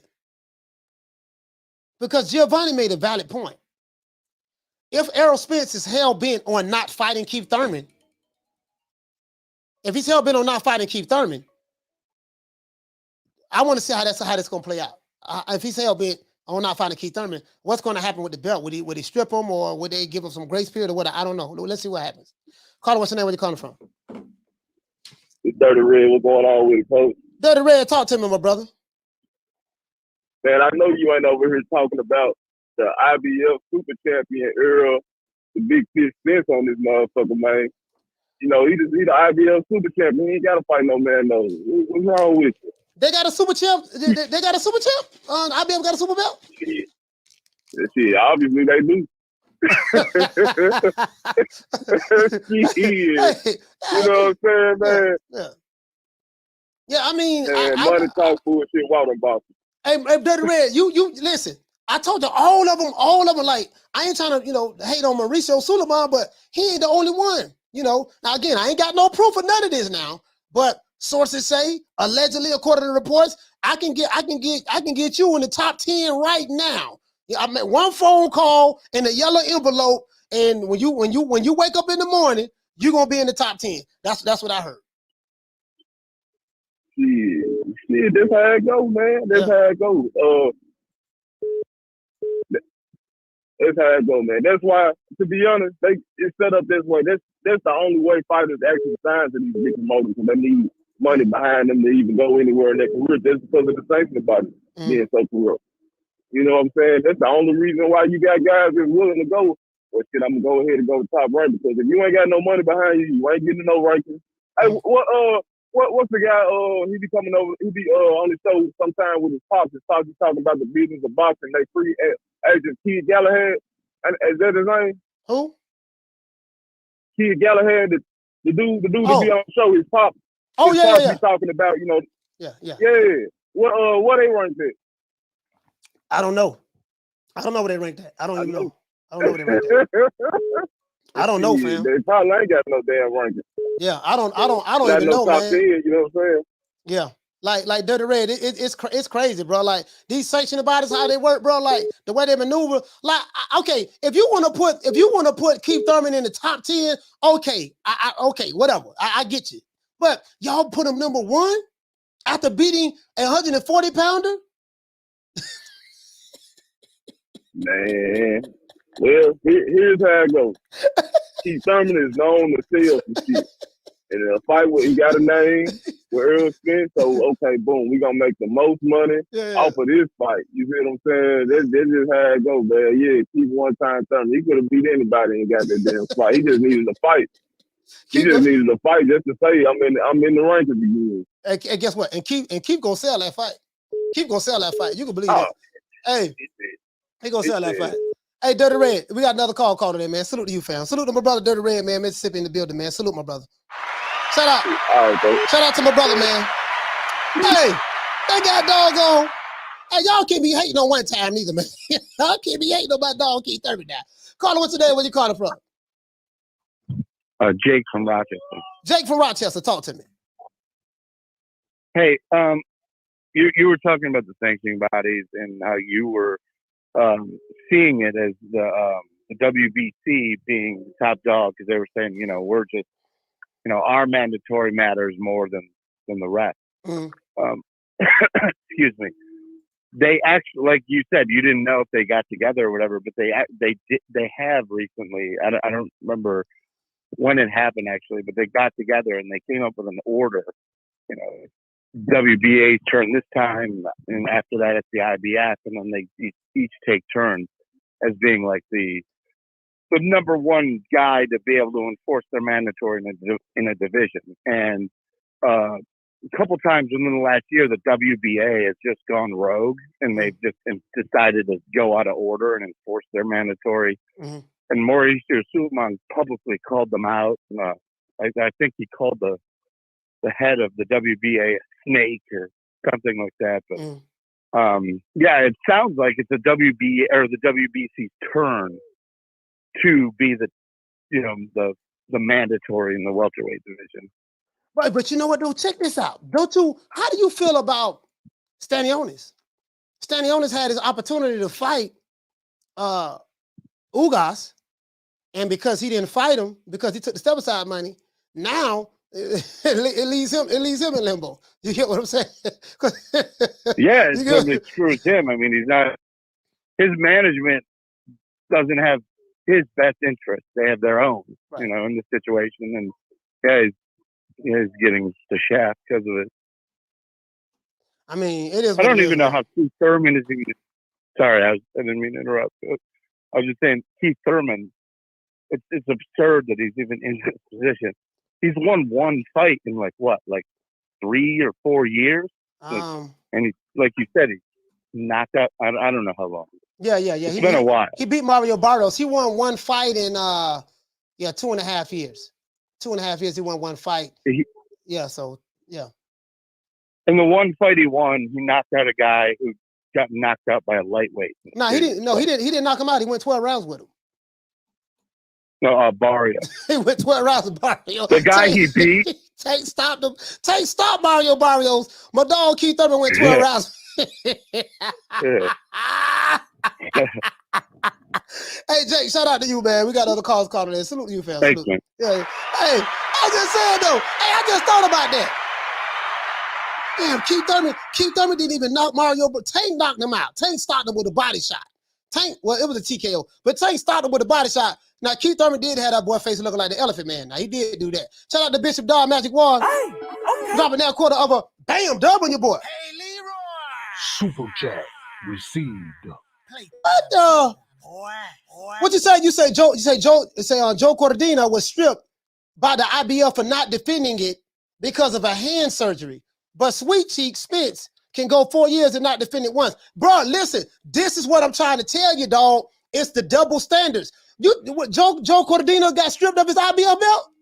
Come on, man. Come on, man. Come on, man. Come on, man. No, man. No. This is what I'm trying to tell you, dog, how this stuff works.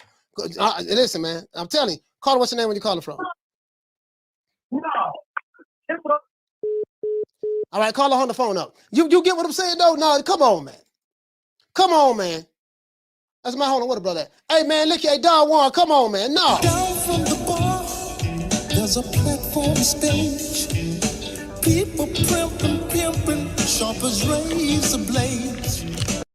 Hey, Ellie he said, Coach, cut one time some slack of Barrio.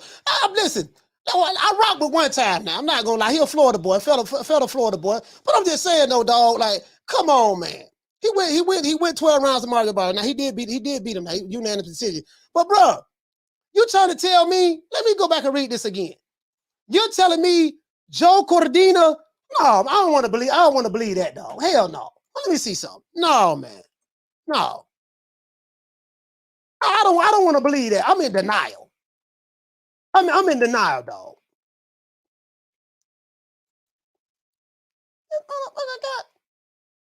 He got stripped for real. What the? Wait a minute, man. Didn't he fight? He fought in June, right? Didn't he fight in June? Hey.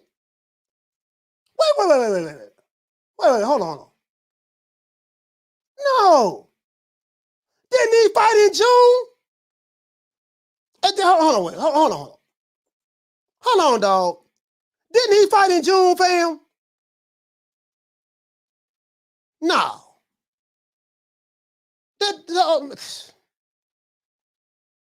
Bruh, the man just fought. How he get stripped that quick? Listen, how he got stripped that quick? Man, that's some bullshit. Hey, shout out to Bishop Don 91. Hey, okay. Drop it that $2. Bam, super chat on your boy. Hey, Leroy. Super chat received. Playtime's over, boy. What you say? You say look it up fast. Bro, how he got stripped that quick, dog? The man just fought in June. That was what? 4 months ago? He got stripped that fast? But Spence ain't fought an IBF mandatory since 2018? Yeah, it's that envelope, dog. It's that envelope, dog. I'm telling you what it is. What you say? You say he smashed a Japanese fighter and starched him. Come on, man. I ain't gonna even lie, fam. That ain't even right, dog. That ain't right. Now, guess what? Now, hold on now. This is what I'm trying to tell y'all.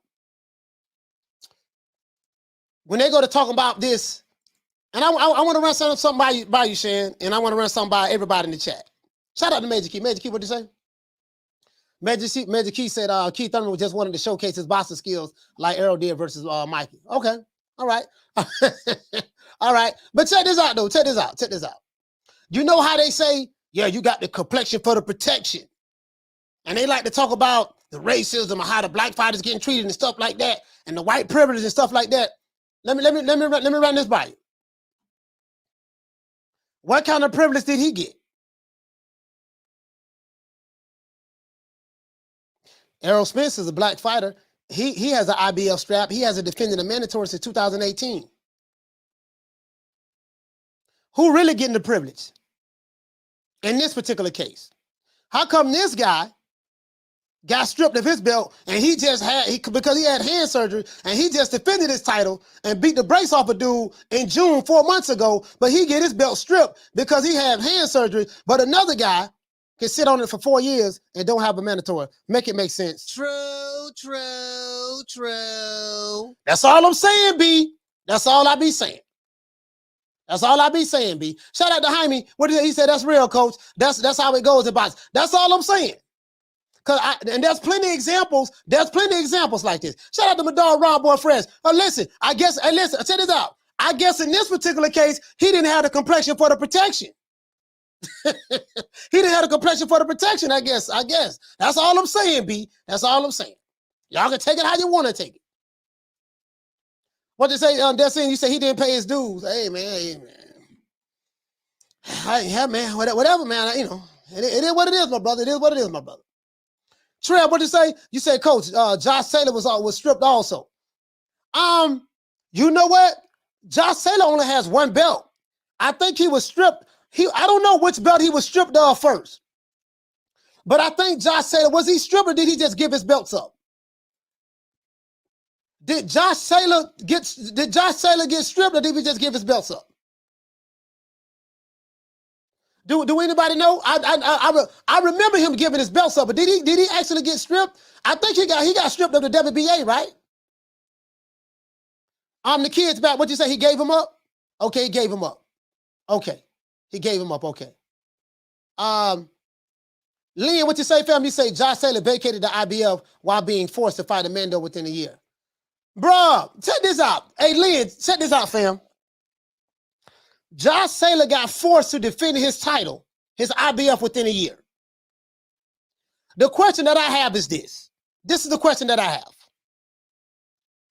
And if I was to ever interview anybody from the sanctioning bodies, check this out. This is what I'm going to do. Hey, guys, we need 39 likes, 39 more likes in order to get to 400, man. That'll help me out a lot. This is what I'm going to do. I ain't got no problem. Listen, I don't have no problem with how they do things. You know the problem that I have? They don't have any consistency. So what I want the IBF to explain to me is this, fam. Explain to me what was the decision-making process when you made a decision to strip doggone Joe Cordina of his IBF belt. You made a decision to strip Joe Cordina of his IBF belt after 4 months of defending his title.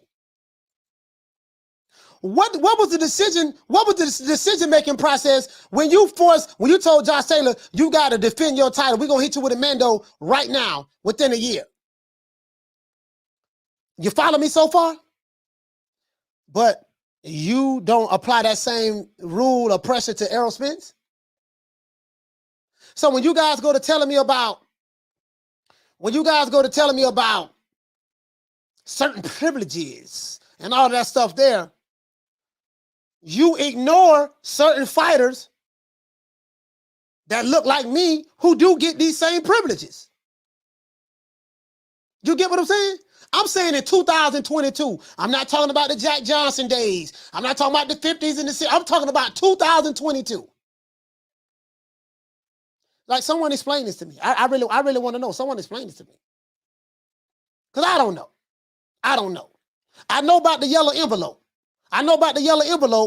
Allegedly, sources say. And what you say, Omar? You say Josh Taylor vacated the IBF and the WBO. He still got the WBC and Ring Magazine belts. He got stripped of the WBA because he refused the mandatory defense. Okay, he got stripped of the WBA. Check this out. I remember Manny Pacquiao. Check this out. Manny Pacquiao sat on the WBA belt for what, 2 years before they stripped him? All I'm saying, fam, is this. It don't seem like that they keep that same energy across the board. It don't seem like they keep that same energy across the board.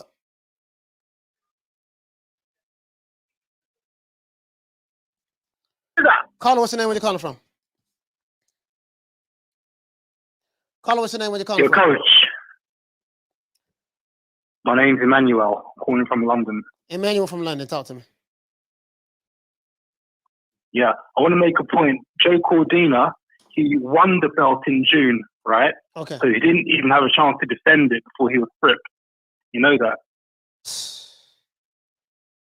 And why he was stripped? He won the belt in June. Okay. That was he 4 won months the belt in June. 4 months ago. And then in October, he was stripped because of a hand injury, right?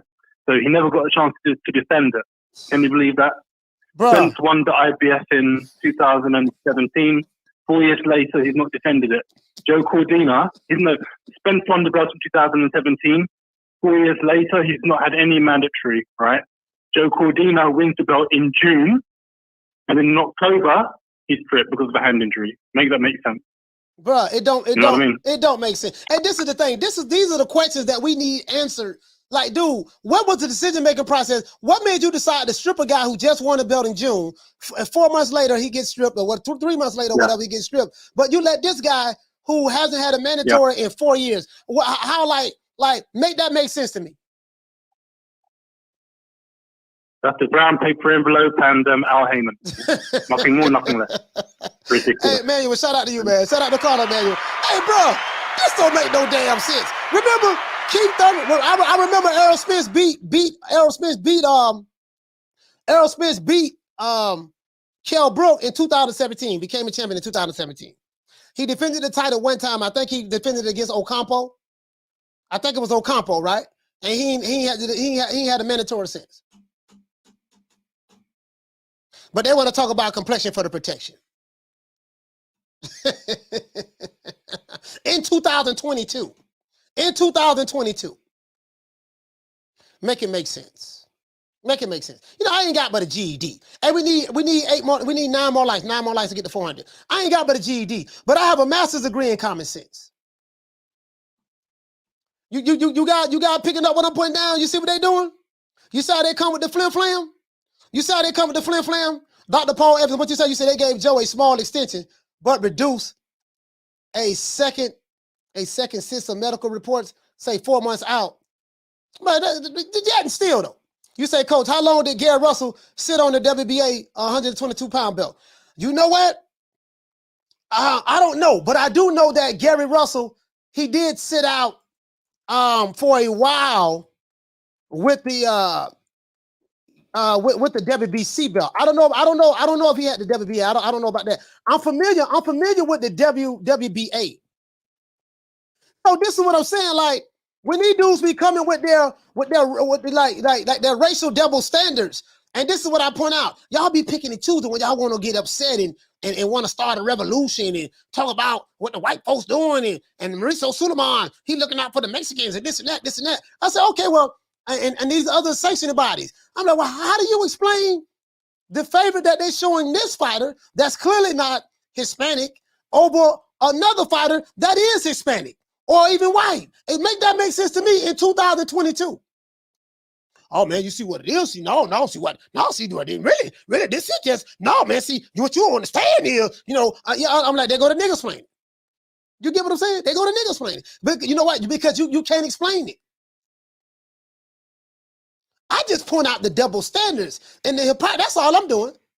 Like, make it make sense to me. Like, make me understand it. Shout out to Rick. What you say? You say Errol is getting some of that Canelo treatment by not having to face mandatories. The elite big name guys get perks. The lower level guys aren't blessed with. But listen, hey, Rick, you hit the nail right on the head, fam. Rick, you hit the nail right on the head.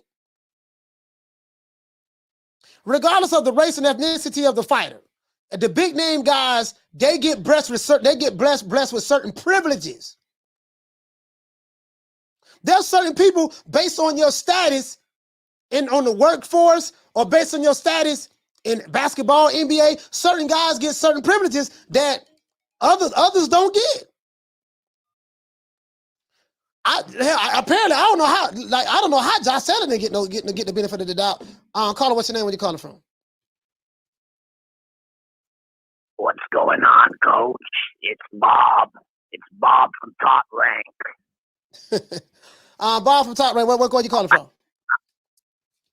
I like to speak. I'm calling from Top Rank headquarters. What city are you calling from? Coach, I'm calling. Where are we right now? Sir, do you have anything you want to talk about as it relates to the sanctioning bodies, or you want to troll? What do you want to do, sir? No, Coach. I just wanted to give you my just dues. I've been watching you every day, 3 Standard Eastern Time, 8 o'clock in England. Oh, okay. I like to give you your dues. You're telling the truth, man. You're telling the truth. I'm out the game soon. I'm almost 100. I've been working with the best fighters all across the country for many years. And I haven't seen this bullshit for how many years? Yeah.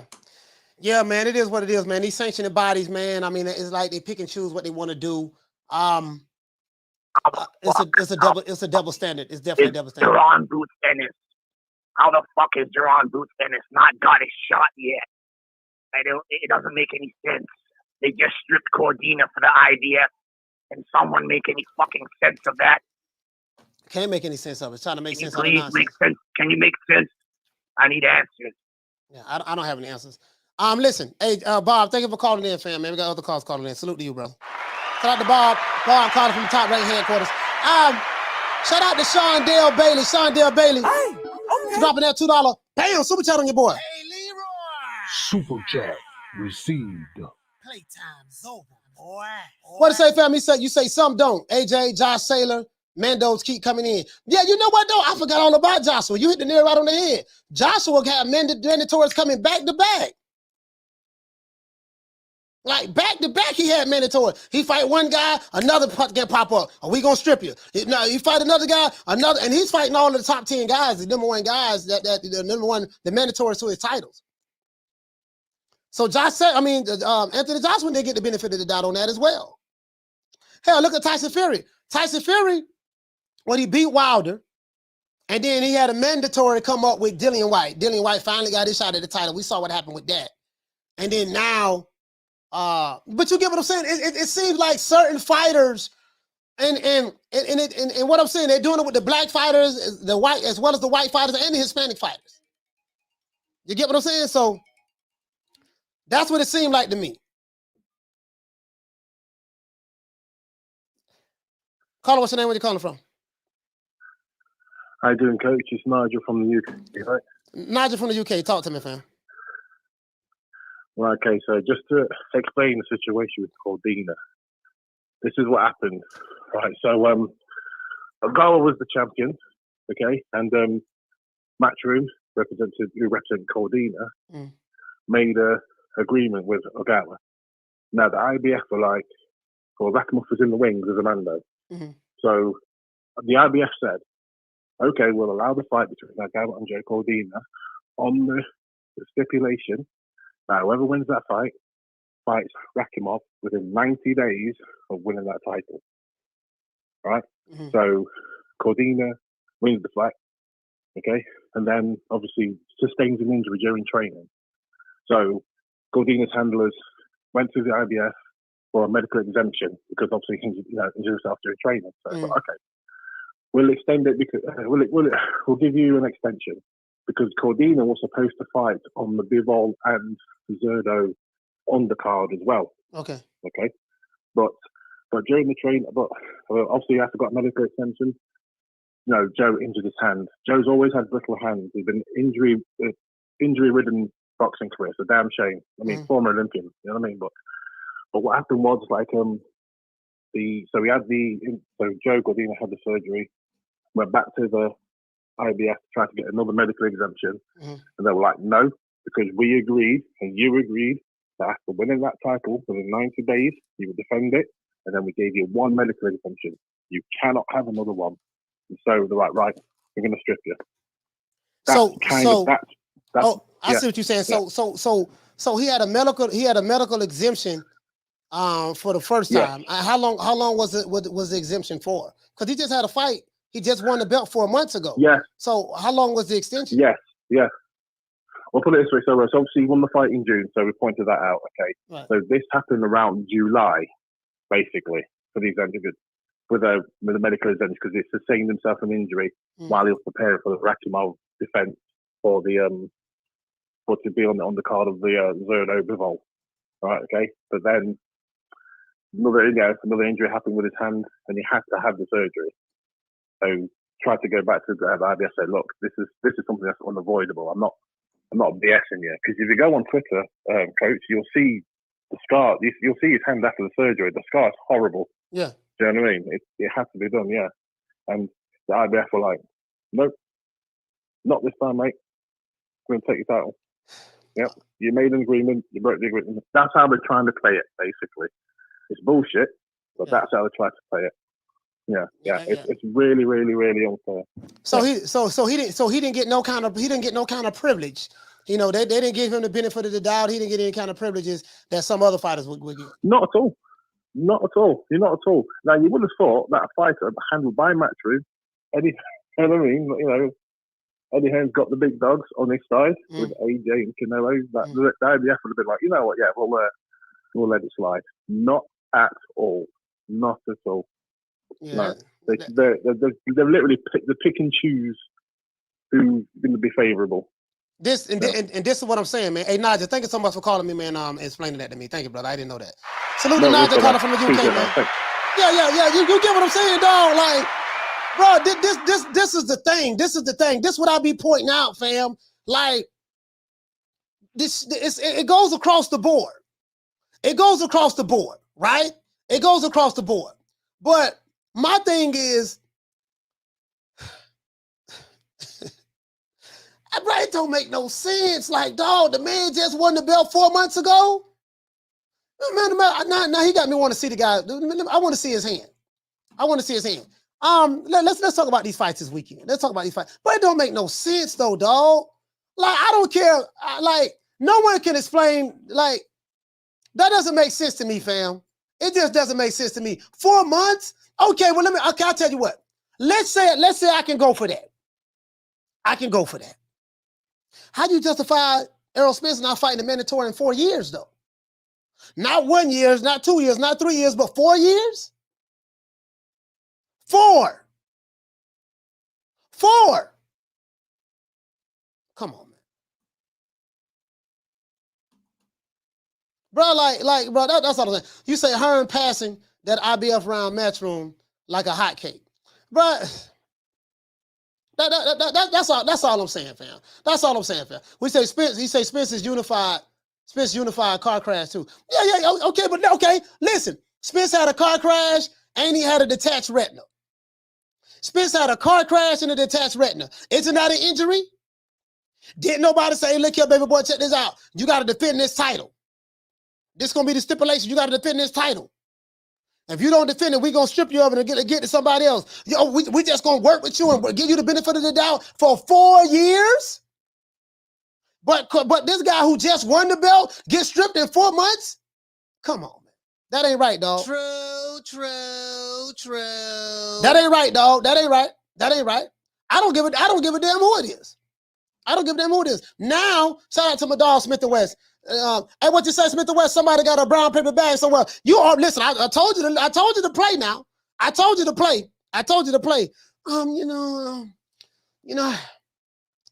This guy, he just won the belt. That's Mauricio Sulaiman. We ain't talking about, this guy, he just won the belt, he won the belt. Wait a minute, man. How you going?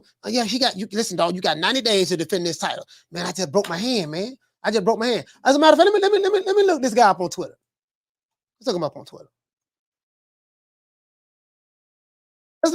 I want to see his hand.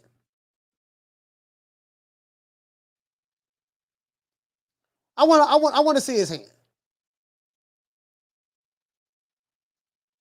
Damn, I don't know. I don't know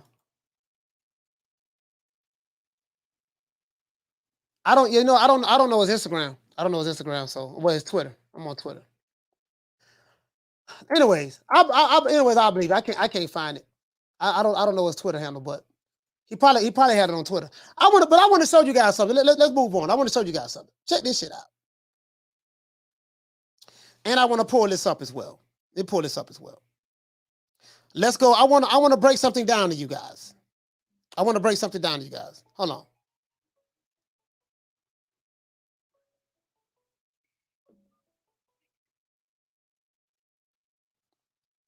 Carter, what's your name? Where you calling from? Rick Ricardo, San Antonio. What's up, Coach? Rick Ricardo, talk to me. Yes, sir. So we know that this has been going on for years. Nothing new. The corruption that has to do with bodies. We know all that. Rubbing shoulders with certain promoters. Okay. So my question to you is this, and it's something you probably have to think about and do a little research on. But are you able to get a hold of, by utilizing resources, maybe somebody you know, any of the 4 sanctions bodies? It could be any one of them, vice president, or somebody within the organization, who you can interview for us, get on the horn, and maybe we can get some kind of understanding, because it's not like they're regulated in any way. They select who they want to select to put on, certain rankings. Obviously, in my opinion, Keith Thurman, which I've known for a while, was probably going to get suspended and got that position the same way, in my opinion, Wilder did before Helenius. They know people. People making favorites. So my question to you is that something that you can look into? Yeah, absolutely. Is that something you want to bother with? Bro, I've been reaching. Listen, all jokes aside, I've been reaching out to the sanctioning bodies, and I'm gonna continue to reach out to them, call them, and stuff like that, because I have a lot of questions, and like a question you have, like I want to become more educated on how the sanctioning bodies work. I know the payola part. I already know that part. I know the sanctioning bodies are cricket. I know that the sanctioning bodies pretty much are controlled by the money that comes in from the promoters and the managers and stuff like that. I already got that part figured out. But I want to hear their I guess linguistical gymnastics explaining how this guy gets stripped, but this guy doesn't have to fight a mandatory for 4 years. Like, I want them to explain that. And not only just Spence, but I'm just saying just other sanctioning bodies. Okay, well, how come this guy get to sit on this belt for 18 months to 2 years, but this guy, every time he fights a mandatory, he has to defend the title again with 6 months later, and then 6 months after that. But this guy has the same belt in a different weight division, but the same rule doesn't apply to him. You get what I'm saying? Right. I just want to hear I just want to hear the lyrical gymnastics that they're going to try to come with. And this has been going on for so long, and people that's why it's so hard for people who don't follow the sport to keep up with who's who. You don't know who's who. You got 4 champions, you got 17 divisions. So, it's hard whenever, like, if I have somebody over, the only reason they're going to watch the fight is because of popularity. But the guys, I'm talking about casuals. I have some friends who are, in between, some family and friends, but for the most part, nobody know who's who. Oh, Canelo's fighting. Okay, cool. Who's he fighting? So and so. Oh, who's that? Got to go through an explanation. And how come? And who's this? So, anyways, I just think there would be more clarity if we were able to get some of these guys on the horn, and that way you can just, ask them questions. I'm not saying you have to grill them, but at least, man, let us in on something, because it's a bunch of bullshit. Yeah, for sure. Hey, Ricky Ricardo, thank you for calling in, fam. Salute. Yes, sir. Yes, sir. Yeah. Hey, and you see the way you see how Mauricio Sulaiman answer questions. As soon as you ask Mauricio Sulaiman a question, well, it's coach, it's to the discretion of the WBC. Then he gonna go to talk about baseball. Well, I know you want to know why we had this guy. He had to defend his belt. We're talking about WBC. I'm just being facetious. This guy had to defend his belt after 3 months of winning the title, but then we let this guy pretty much do what he wants. See, coach, what you got to understand is this. Just like baseball and basketball with LeBron James. Do you like basketball? No, I don't really like basketball that much. Yeah, but like LeBron James, like when he first left Cleveland and went to Miami, remember how he hooked up with Dwayne Wade and Chris Bosh, and they went on 4 championships back to back. Yeah. Mauricio, what does that have to do with the question that I asked you that's talking about boxing? I'm going to get to that. Remember the adversity that they went through, and they won 2 out of 4 championships? Yeah. And then remember how he left, and then he went back to Cleveland, and then he won a championship with them. Yeah. Mauricio, that has nothing to do with why this guy is getting stripped after 3 months of winning the title, and this guy get to sit on the belt. He's been sitting on the belt since 1972. Yeah, I'm going to get to that. Listen, I want to talk about basketball right now. And then he ended up leaving Cleveland, and then he went to the Lakers, and then the Lakers had 16 championships, and Boston had 17 or something like that. Yeah. And then, he ended up winning the 17th to tie the Boston Celtics. Man, Mauricio, what the hell I got to do with the question? I know what Mauricio Sulaiman is going to do. He's going to filibuster. That calls He's going to filibuster. He's not going to answer the question. But I would just like to have him on the show just to see, can I get him? Look, Mauricio, I need to have some receipts. We know what he's going to do. You know what he's going to do? That's called deflection. That's the typical politician line. Are they going to deflect? It's the oldest trick in the book. My team was at Los Angeles Lakers in the 80s, right? The Showtime Lakers, the old Magic Johnson no-look pass. Magic look to the left and throw the ball to the right. The old 52 fake out. What they call it, what the oldest trick in the book in football was the double reverse. These niggas fell for the double reverse. What we did, I hiked the ball to the quarterback. The wide receiver, when I turned around, the wide receiver was running to my left. I gave him the ball. The other wide receiver was coming back to the right. He gave him the ball. The old double reverse throw. I don't got confused. Okay, Mauricio, I see you get the ball in your hand, right? I ask you a question. Next thing I know, I see you looking to the left, but you pass the ball on to the right. We don't went from action. We don't went from boxing. Now he's talking about baseball and basketball. I can't make this up. I can't make this up, fam. I can't make this up. It is what it is. Hey, what they say tomorrow? You say I'm convinced Sulaiman is a convict. No, he ain't no convict. Sulaiman ain't no convict. But you get what I'm saying, though. You get what I'm saying? Like, bro, come on, dog. Come on, man. Come on, bro. That's all I'm saying. Shout out to Dirty Red for dropping that quarter of a bam dub on your boy. Hey, Leroy. Super chat received. That's that song. Dirty Red said Mauricio riding around listening to Rick Ross and Lil Wayne. That brown paper bag. Yes, sir. Down from the bar, there's a platform stage. People pimping, sharp as razor blades. I'm talking to Mauricio about the belts and the other section about it. He don't hit me with the old flea flicker. The flea flicker. He don't hit me with the old flea flicker. I'm like, wait a minute, interesting. Like, bro, you know how Brian Custer say, interesting. You know what I mean? Listen, Mauricio, like, bro, can you just answer the damn question? Can you answer the question, Mauricio? Like, bro, listen. Mauricio gonna do a whole lot. We already know what he gonna do, right? What he gonna do? Mauricio gonna do a whole lot of niggas planning. We know what he gonna do. We ain't gonna better get no answers from Mauricio Sulaiman.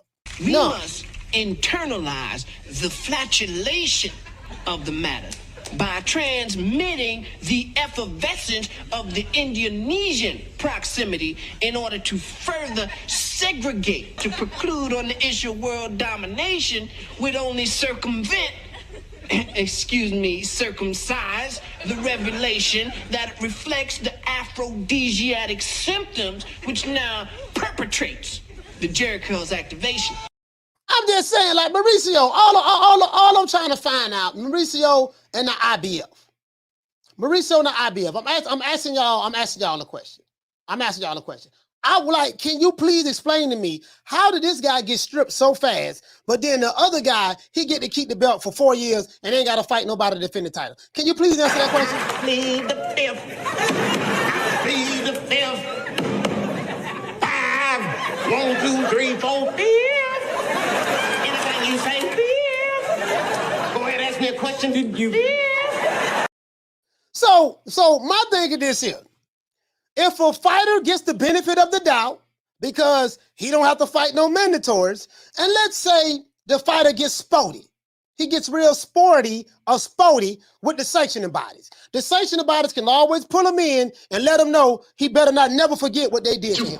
Don't ever forget, when I found you, you was strung out on coke. When I found you, you was like a big house, contemplating about killing yourself. So don't you ever forget who brought you to big time box. I drugged you back. I brought you back. I provided food and put food on your table for your family to eat. And I'm doing it for the second time. So don't you ever forget that. Yeah. So whatever. I'm telling y'all how this worked, bro. Let me find this. Where this brother at right here? I want you guys to hear something. We got some fights coming up this weekend. We're gonna talk about the fights. We got about 30 more minutes. I'm gonna shut the show down. We're gonna talk about the fights right quick. Because I want to talk about. I'm gonna talk about Jermaine Ortiz and Lomachenko and them tomorrow. I wanted to dedicate an entire day for them. And we're going live. We're going live Saturday as well. Oh my Lord. Boy, they don't care with the old back of belly, boy. The flea flicker, the old 52 fake out, boy. The old no look pass. Look to the left, the eyes see, the ears here, but nothing is never what it appears to be. We just want some consistency. Some people get certain privileges that other people don't get, bro. Certain people get Dirty Red. Shout out to Dirty Red. Hey, Dirty Red. That's all I'm saying, fam. Shout out to Dirty Red. Hey, okay. We're dropping that $2. Bam, super chat on your boy. Hey, Leroy. Super chat received. Playtime's over, boy. You said that he said, what you say? That's how Mauricio talking to Keith. Shout out to Smith and West. What you say, my brother? You say it doesn't make sense. You don't give a cash cow top 10 ranked fighters in all sanctioning bodies in the Ring magazine if you're tailoring fights for them to win. But you know what though, dog? This is the thing, though, fam. This is the thing. This is the thing, though. This is the thing, fam. This is the thing, and this is what I'm talking about. Like, bruh, somebody, we know what's going on. We know what's going on. But I would just love an explanation from these guys. Now, remember I told you guys this. Remember I told you guys about how if you are a fighter and let's say you with a promotional company or a management company, whether it's Top Rank, Queensberry, Matchroom, whatever, PBC, whatever. And if you were in a situation, and what do we learn from having Floyd Schofield on the show? What we learned from having Floyd Schofield on the show, Pop Schofield, we learned that all these contracts are not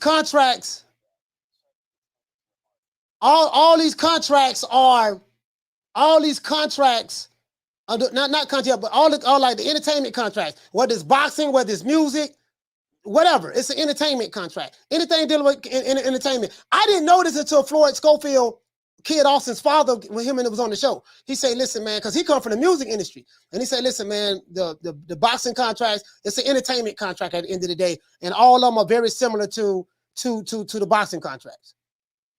The boxing contracts are very similar to the music contracts. And do you remember the show we did? I say, listen, man, and I showed you countless examples. We talked about Don King, our good brother Don King, how fighters was getting ripped off. And I tell fighters, listen, you would be a fool if you just trust somebody because they're black and you're black.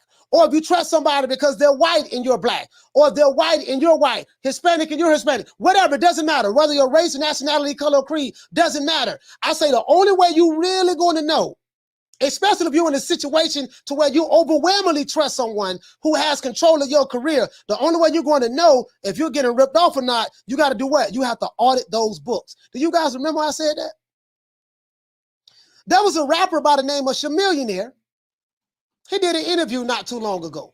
Now, Chamillionaire is a multi-millionaire. You say, Coach, what the hell this got to do with what we're talking about today? Everything. I want you to hear what Chamillionaire had to say about the recording business, the record business. And I'm going to tie it to what's going on in boxing today. When you just overwhelmingly have trust for somebody,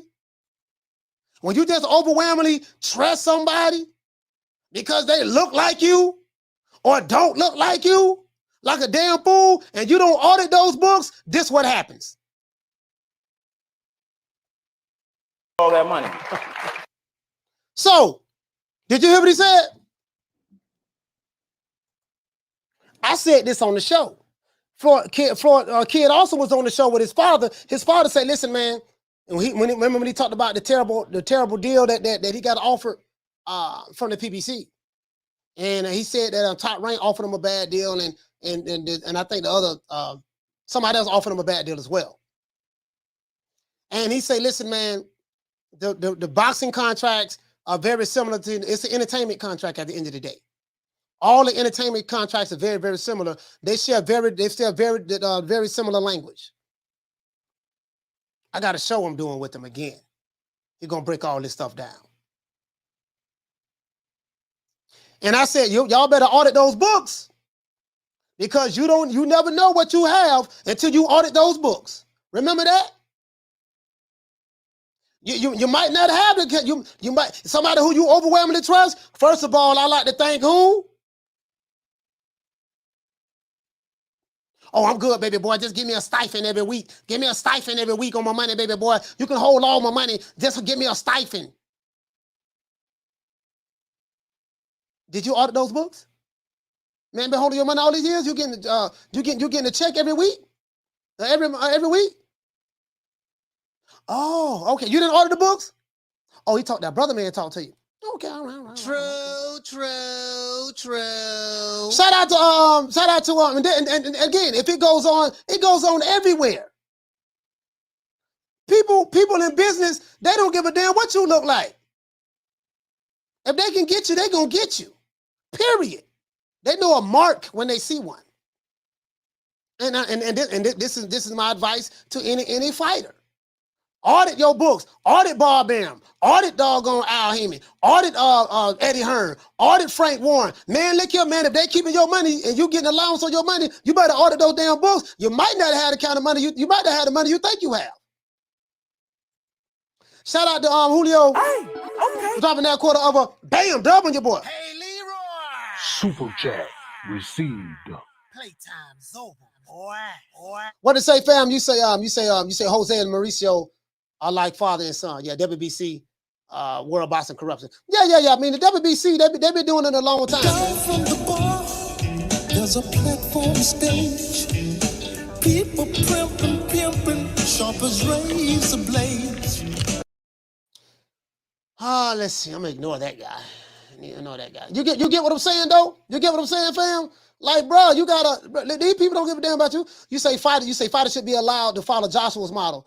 Joshua used the books, fight by fight. I see what you said. Joshua sees the books fight by fight. He gets the money and pays Eddie and everybody else, not the other way around. You know what, though, bro? Now, if you listen to these Nick Sacks on YouTube, they'll tell you that ain't the way it goes. You ain't supposed to do that. I want to ask you a question. I got a book called The Richest Man in Babylon.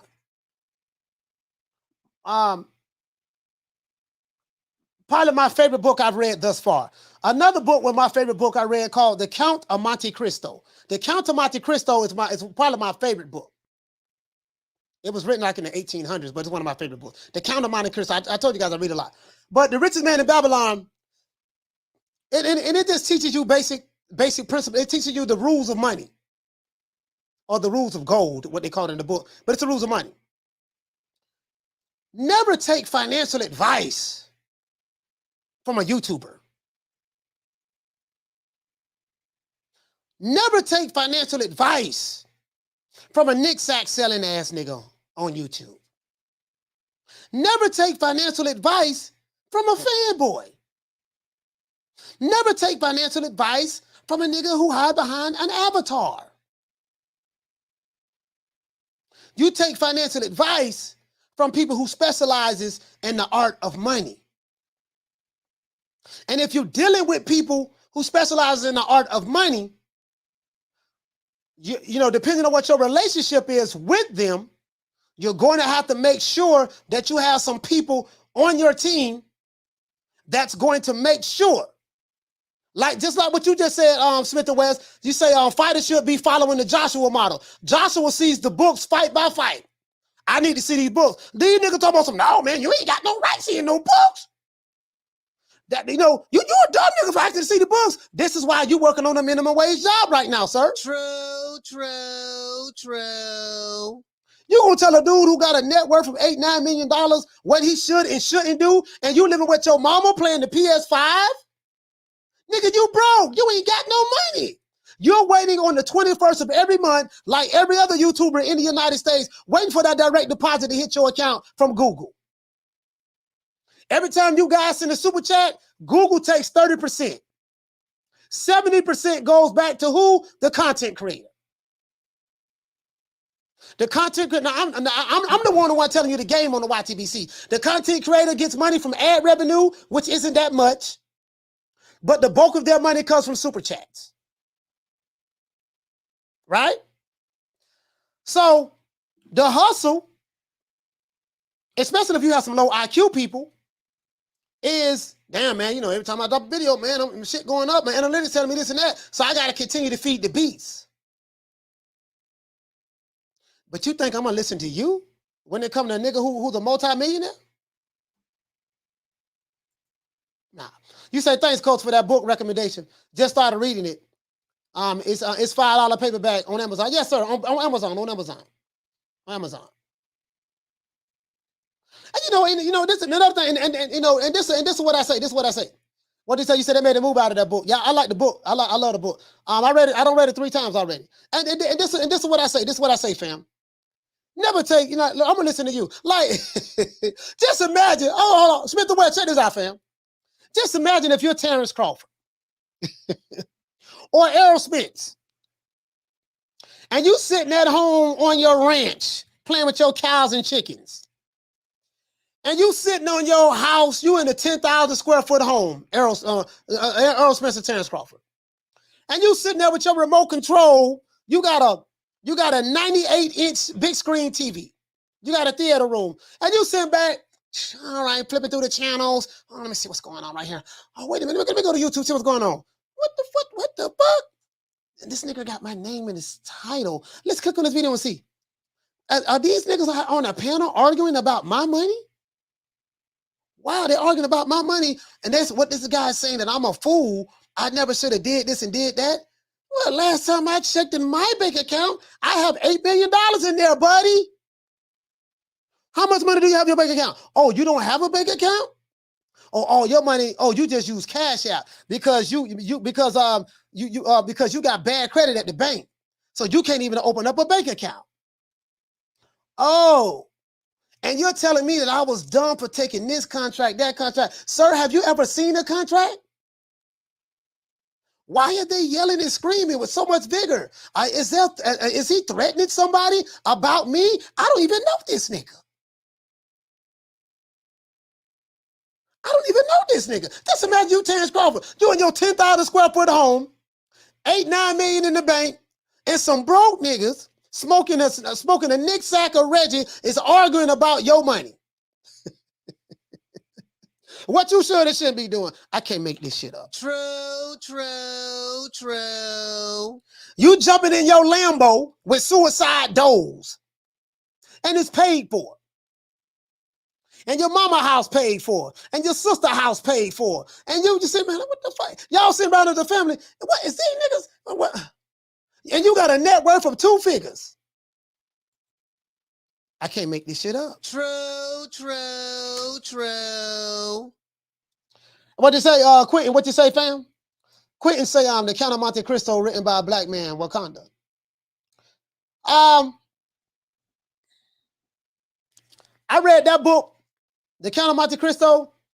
Matter of fact, The Count of Monte Cristo, the book was written by the people who wrote, The Three Musketeers. That's who wrote the book. The people who wrote The Three Musketeers. And that book was written in, I think in French. I think it was written in French, something like that. I think it was written in French. But they translated it into something. It's translated into English.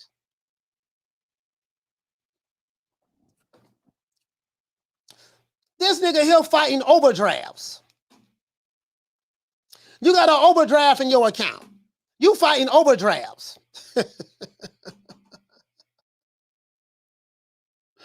Can you send me some money, family? My wife's sick. My kids, they got COVID, and I'm usually not that irresponsible. I normally have just enough money to have me covered. Oh, so you live in check to check. Right now, I'm at a new job. I'm getting trained right now at a new job. Oh, you mean the white man's job?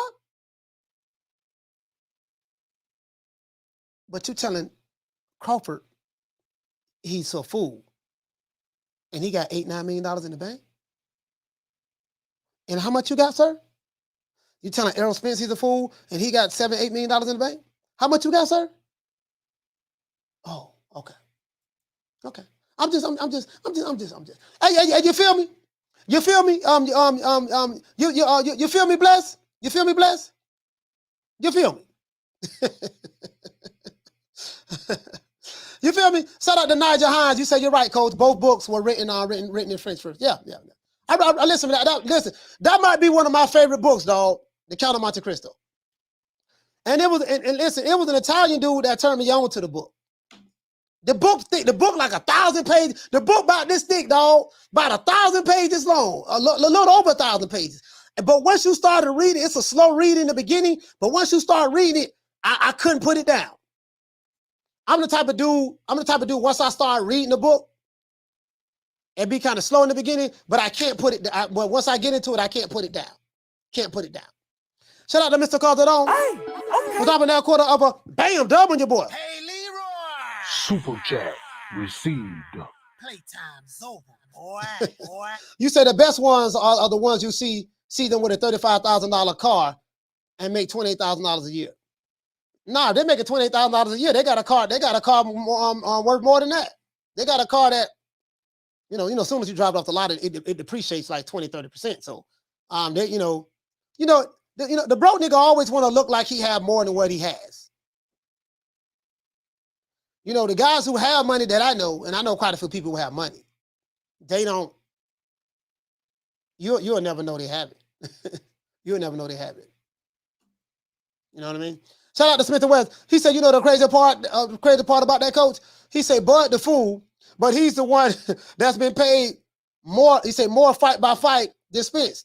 And Spence is a unified champion. The broke dudes, man. They do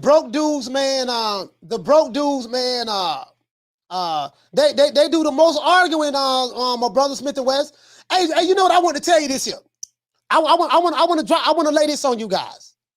Tomorrow we're going to be talking about Lomachenko and we're going to talk about Lomachenko and we're going to talk about the fights tomorrow. I wanted to talk about it today, but it's going to run the show over, and I don't want to do that.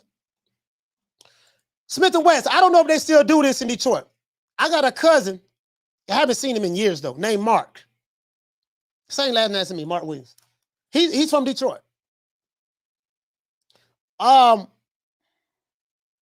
This the 80s. I'm finna take you back to the 80s. Mark came to Tampa, and he taught quite a few brothers that I knew in my circle the game. He taught them the whip game, taught them how to whip, put the whip game down, bird, stuff like that.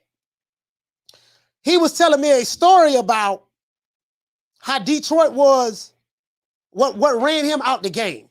Because I saw him again in like the 90s. What ran him out the game though. In Detroit, I want to share this with you guys. This is very important. In Detroit, the way they did it back then, and people still do it this way now. When you have the hitters that want to come get you, ain't got nothing to do with boxing, but we're going to bring it back to boxing. How they used to do it, we talking about 88, 89, 90, 91, 92. Some hitters came to his house. Now, my cousin was strong in the game in Detroit. And there was this one crew that wanted my cousin to run with them. This is what he told me. This is what he told me. And he said it was broken up, the people who ran the game was broken up into crews and stuff like that. So what had happened was, he was beefing with some dudes, one crew. My cousin was strong as potash at the time. Potash meaning he had a lot of money. Dudes came to his house in a UPS uniform and a UPS truck. Knocked on his door. My cousin was in the house, but he had two of his homeboys in the house as well. His homeboy didn't know that not to open that door. When they knocked on the door with a UPS package, he looked out the window, saw with somebody from the UPS. He go downstairs, open the door. As soon as he opened the door, guy was like, "Hey man, I got a package for you." He had the fire right up under the box, shot him, bam, bam.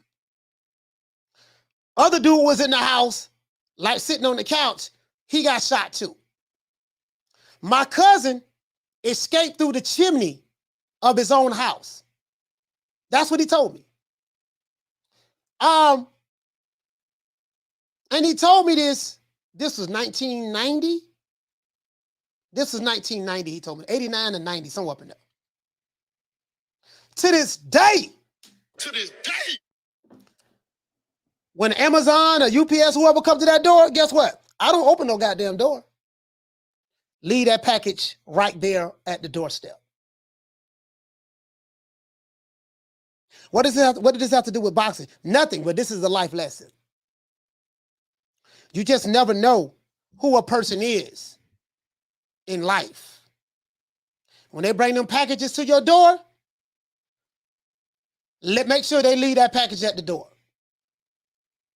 Or at least make sure you know who it is before you open that door. Just want to run that by you. True. He said, you mean the biography of the runaway slave? Oh, y'all talk about something else. Shout out to Bless. Shout out to Bless. Salute, sis. Shout out to Jay. What you say, fam? He say, damn, they must have really wanted something serious if they had to do the ups UPS truck in disguise. No, that's how they come get you. That's how they come get you, fam. You know, when I say they, I mean, that's how they come get you. When you out there in the game, it don't even necessarily have to be the game. It could be anybody. You could be a hardworking individual, and you might have some people scoping you out. Amazon, ding dong, Amazon. Okay. Amazon, huh? The fuck is this? Shout out to Haymon Rivera. Hey, okay. For dropping that $2. Bam, cash app on your boy. Hey, Leroy. Super chat received. Playtime's over, boy. Haymon say for putting in the work and always keeping it 100. Yes, sir. When I was in the Nation of Islam, I still have my FOI manual. I remembered all of my general orders. General order number 1 is to take charge of your property. To take charge of your post and all temporal property in view. General order number 2 is to walk my post in a perfect manner, keeping always on the alert. Always walk your post in a perfect manner, keeping always on the alert.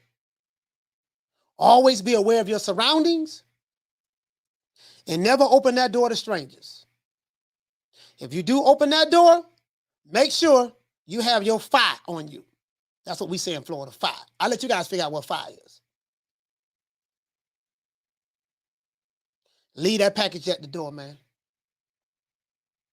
And watch them. Like me, I have cameras all around my house. I'm going to see your ass coming before you get here. I'm going to see you coming before you get here. And when you get here, your mama and them they're going to be cooking collard greens, macaroni, and chicken for you. If you don't know what collard greens, macaroni, and chicken for you means, you will find out. That's all I'm going to say. Shout out to my brother Smith and West. What did he say? He said the point is to get you smooth up out of there with little resistance. They pull up on you. They pull up on your business. Hey, bro, you from Detroit? You know. That's why I told the story, because you from Detroit. You know what I'm talking about. You from Detroit. You know what I'm talking about. You from Detroit. You know what I'm talking about. If you from Miami, guess what? You know what I'm talking about too. You from Miami. If you from Miami, you know what I'm talking about too. I'm just saying, B. I'm just saying. You know what I mean? Yeah, y'all go ahead and leave that right there, baby boy. Hey, we need you to sign this. Well, what you need me to sign? Okay. Yeah, we need you to sign this. All right. And if you have kids, teach your children never to open that door because they see Amazon. Oh, that's an Amazon package. We ordered something. They running downstairs, opening the door. Then you better tell them kids, you better not never open that goddamn door. I don't care if you live in the hood or live in the suburbs. You better not never open that goddamn door. Never. You just never know. Let's give everybody a round of applause.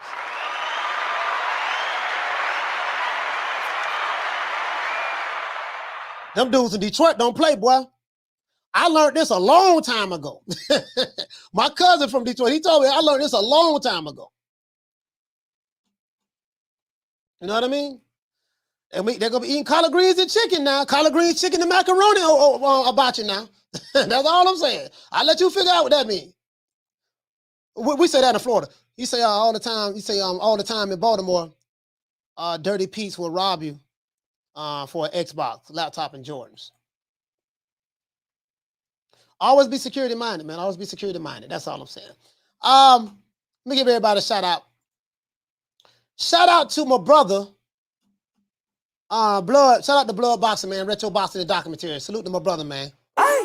Shout out to my sister Lisa Bales. Shout out to Lil Green Eyes P. Shout out to Reggie Davis, man. Reggie Davis and his BIH. Shout out to Rockmon. Rockmon, what's going on, fam? Shout out to Adrian from Dallas. Shout out to Martin from Oaktown. Shout out to Shelton Moore from Compton. Shout out to Giovanni from Jersey. Shout out to Burton from Florida. Shout out to Dirty Red from Mississippi. Shout out to Jake from Rochester. Shout out to Emmanuel from London. Shout out to Nigel from the UK. Shout out to Ricky Ricardo from London. Yes, sir. Shout out to Ricky Ricardo from London. Shout out to Abuela, your grandmother. Shout out to Abuela. Shout out to Reggie Davis. Shout out to Al Money, always getting money. Shout out to Retro Boxing, the documentaries, Frank Forbes, Major Keith Boxing, Bon Joko, Oscar Radio. Shout out to J-Dog, the Undisputed Talk. Shout out to Arthur Hawkins, Frank the Tank with the Big Bank, Arnold Moketsi, Lady Shan, Dunham Season, Dantes, Knockdown 305, Walt, Martin King Boxing, Tri-State Bully, Ricky Ricardo, Ricky Tiki Tabby, Mr. Gumbo, Just a Fan, World Comeback Sports, Quarterly Chapman, Jack Harris, Mailman Mac, Swab Boxing, shout out to Karma Serene, Big Blunts in Boxing, F Society, Yamis Porter, Food Revolution, Al Booger, Jack Glastra, Edwin, Eric Gutierrez, Matty Yoel, Jose Luna, Jamario Dixon, Juan Carlo, Drummond Full Live, Con Shonery, TJ, Ryan, Massachusetts Fishing, Troy Graham from B-More, The Real Talk, Bless 365, my sister, man. Boss Dog, Jay, Eric Grimey, Swift 718, S. Kamani, Sabrina Lee, what's going on, sis? The one, Mr. Ham. Old Dirty Boxing, BG from the Hot Boys, Javon Soto, BWG, Damian Bennett from B-More. Shout out to Mark Nash from the ATL, That Way. Shout out to Don Juan. Shout out to Bernard Burton, Ricky Ricardo, Will, Manny G, Boxing Nerd, Candy Slim, Doug Rightside, Deborah Booker, Manny 209, Adrian Big 30, MFB, Butch the Can Man Cassidy, AB Sounds, Kathy W, Miguel Chartico, Here to There, True Gritter 402, Hair Hero Elite, Jay Rodriguez, Folo Bond, Philo 58, Ron Boy Fresh. What up, Slim? Shout out to Charlo. Shout out to Ahmed, my sister, Ficiano Fights. Shout out to my sister, Miss Fit. Shout out to Schoolo X-Man, Philip Fly, A. Sneed, Dr. Paul Evans. Shout out to my sister from Harlem, Arlette. Shout out to Lisa Bales. Shout out to my brother from Detroit, Smith & West. I told that story because I know Smith & West don't know what I'm talking about. He from Detroit. And shout out to doggone shout out to Punch Drunk Boxing. He from Detroit. He know what I'm talking about. It is what it is, man. Thuggin' D in here. Thuggin' D, what's going on, fam? I got my dog Thuggin' D. Thuggin' D, what the lick read? Shout out to TJ, man. It is what it is. It is what it is, man. Once again, it's on as our boy Coach Malachi Williams signing out. New Media Today USA Boxing. You ought to know what time and TI is, man. We're going to make it do what it do, man. Let's go out like this at AB style.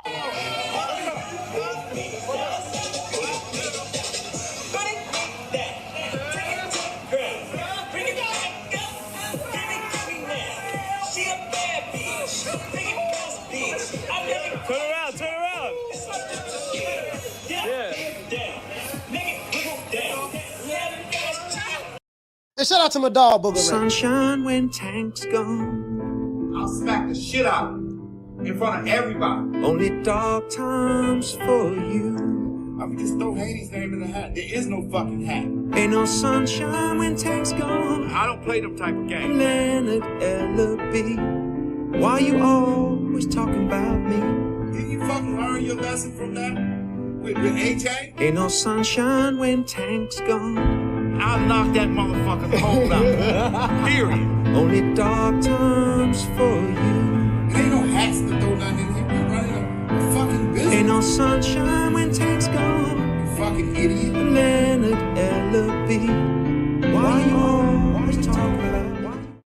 Once again, it's on. We're going to talk about the fights. We have a fight party coming up this Saturday. We're going to cover Lomachenko. We're going to cover Jermaine. We're going to cover JoJo Diaz. We're going to cover Katie Taylor. We're going to cover the women, man, and as well. We're going to have a good fight weekend. Other than that, that's it. It's our boy, Coach Malachi Williams, signing out. New Media Today USA Boxing. You know my motto. Don't meet me there, beat me there. Man, I'm out of here, bro. Let's go. Come on.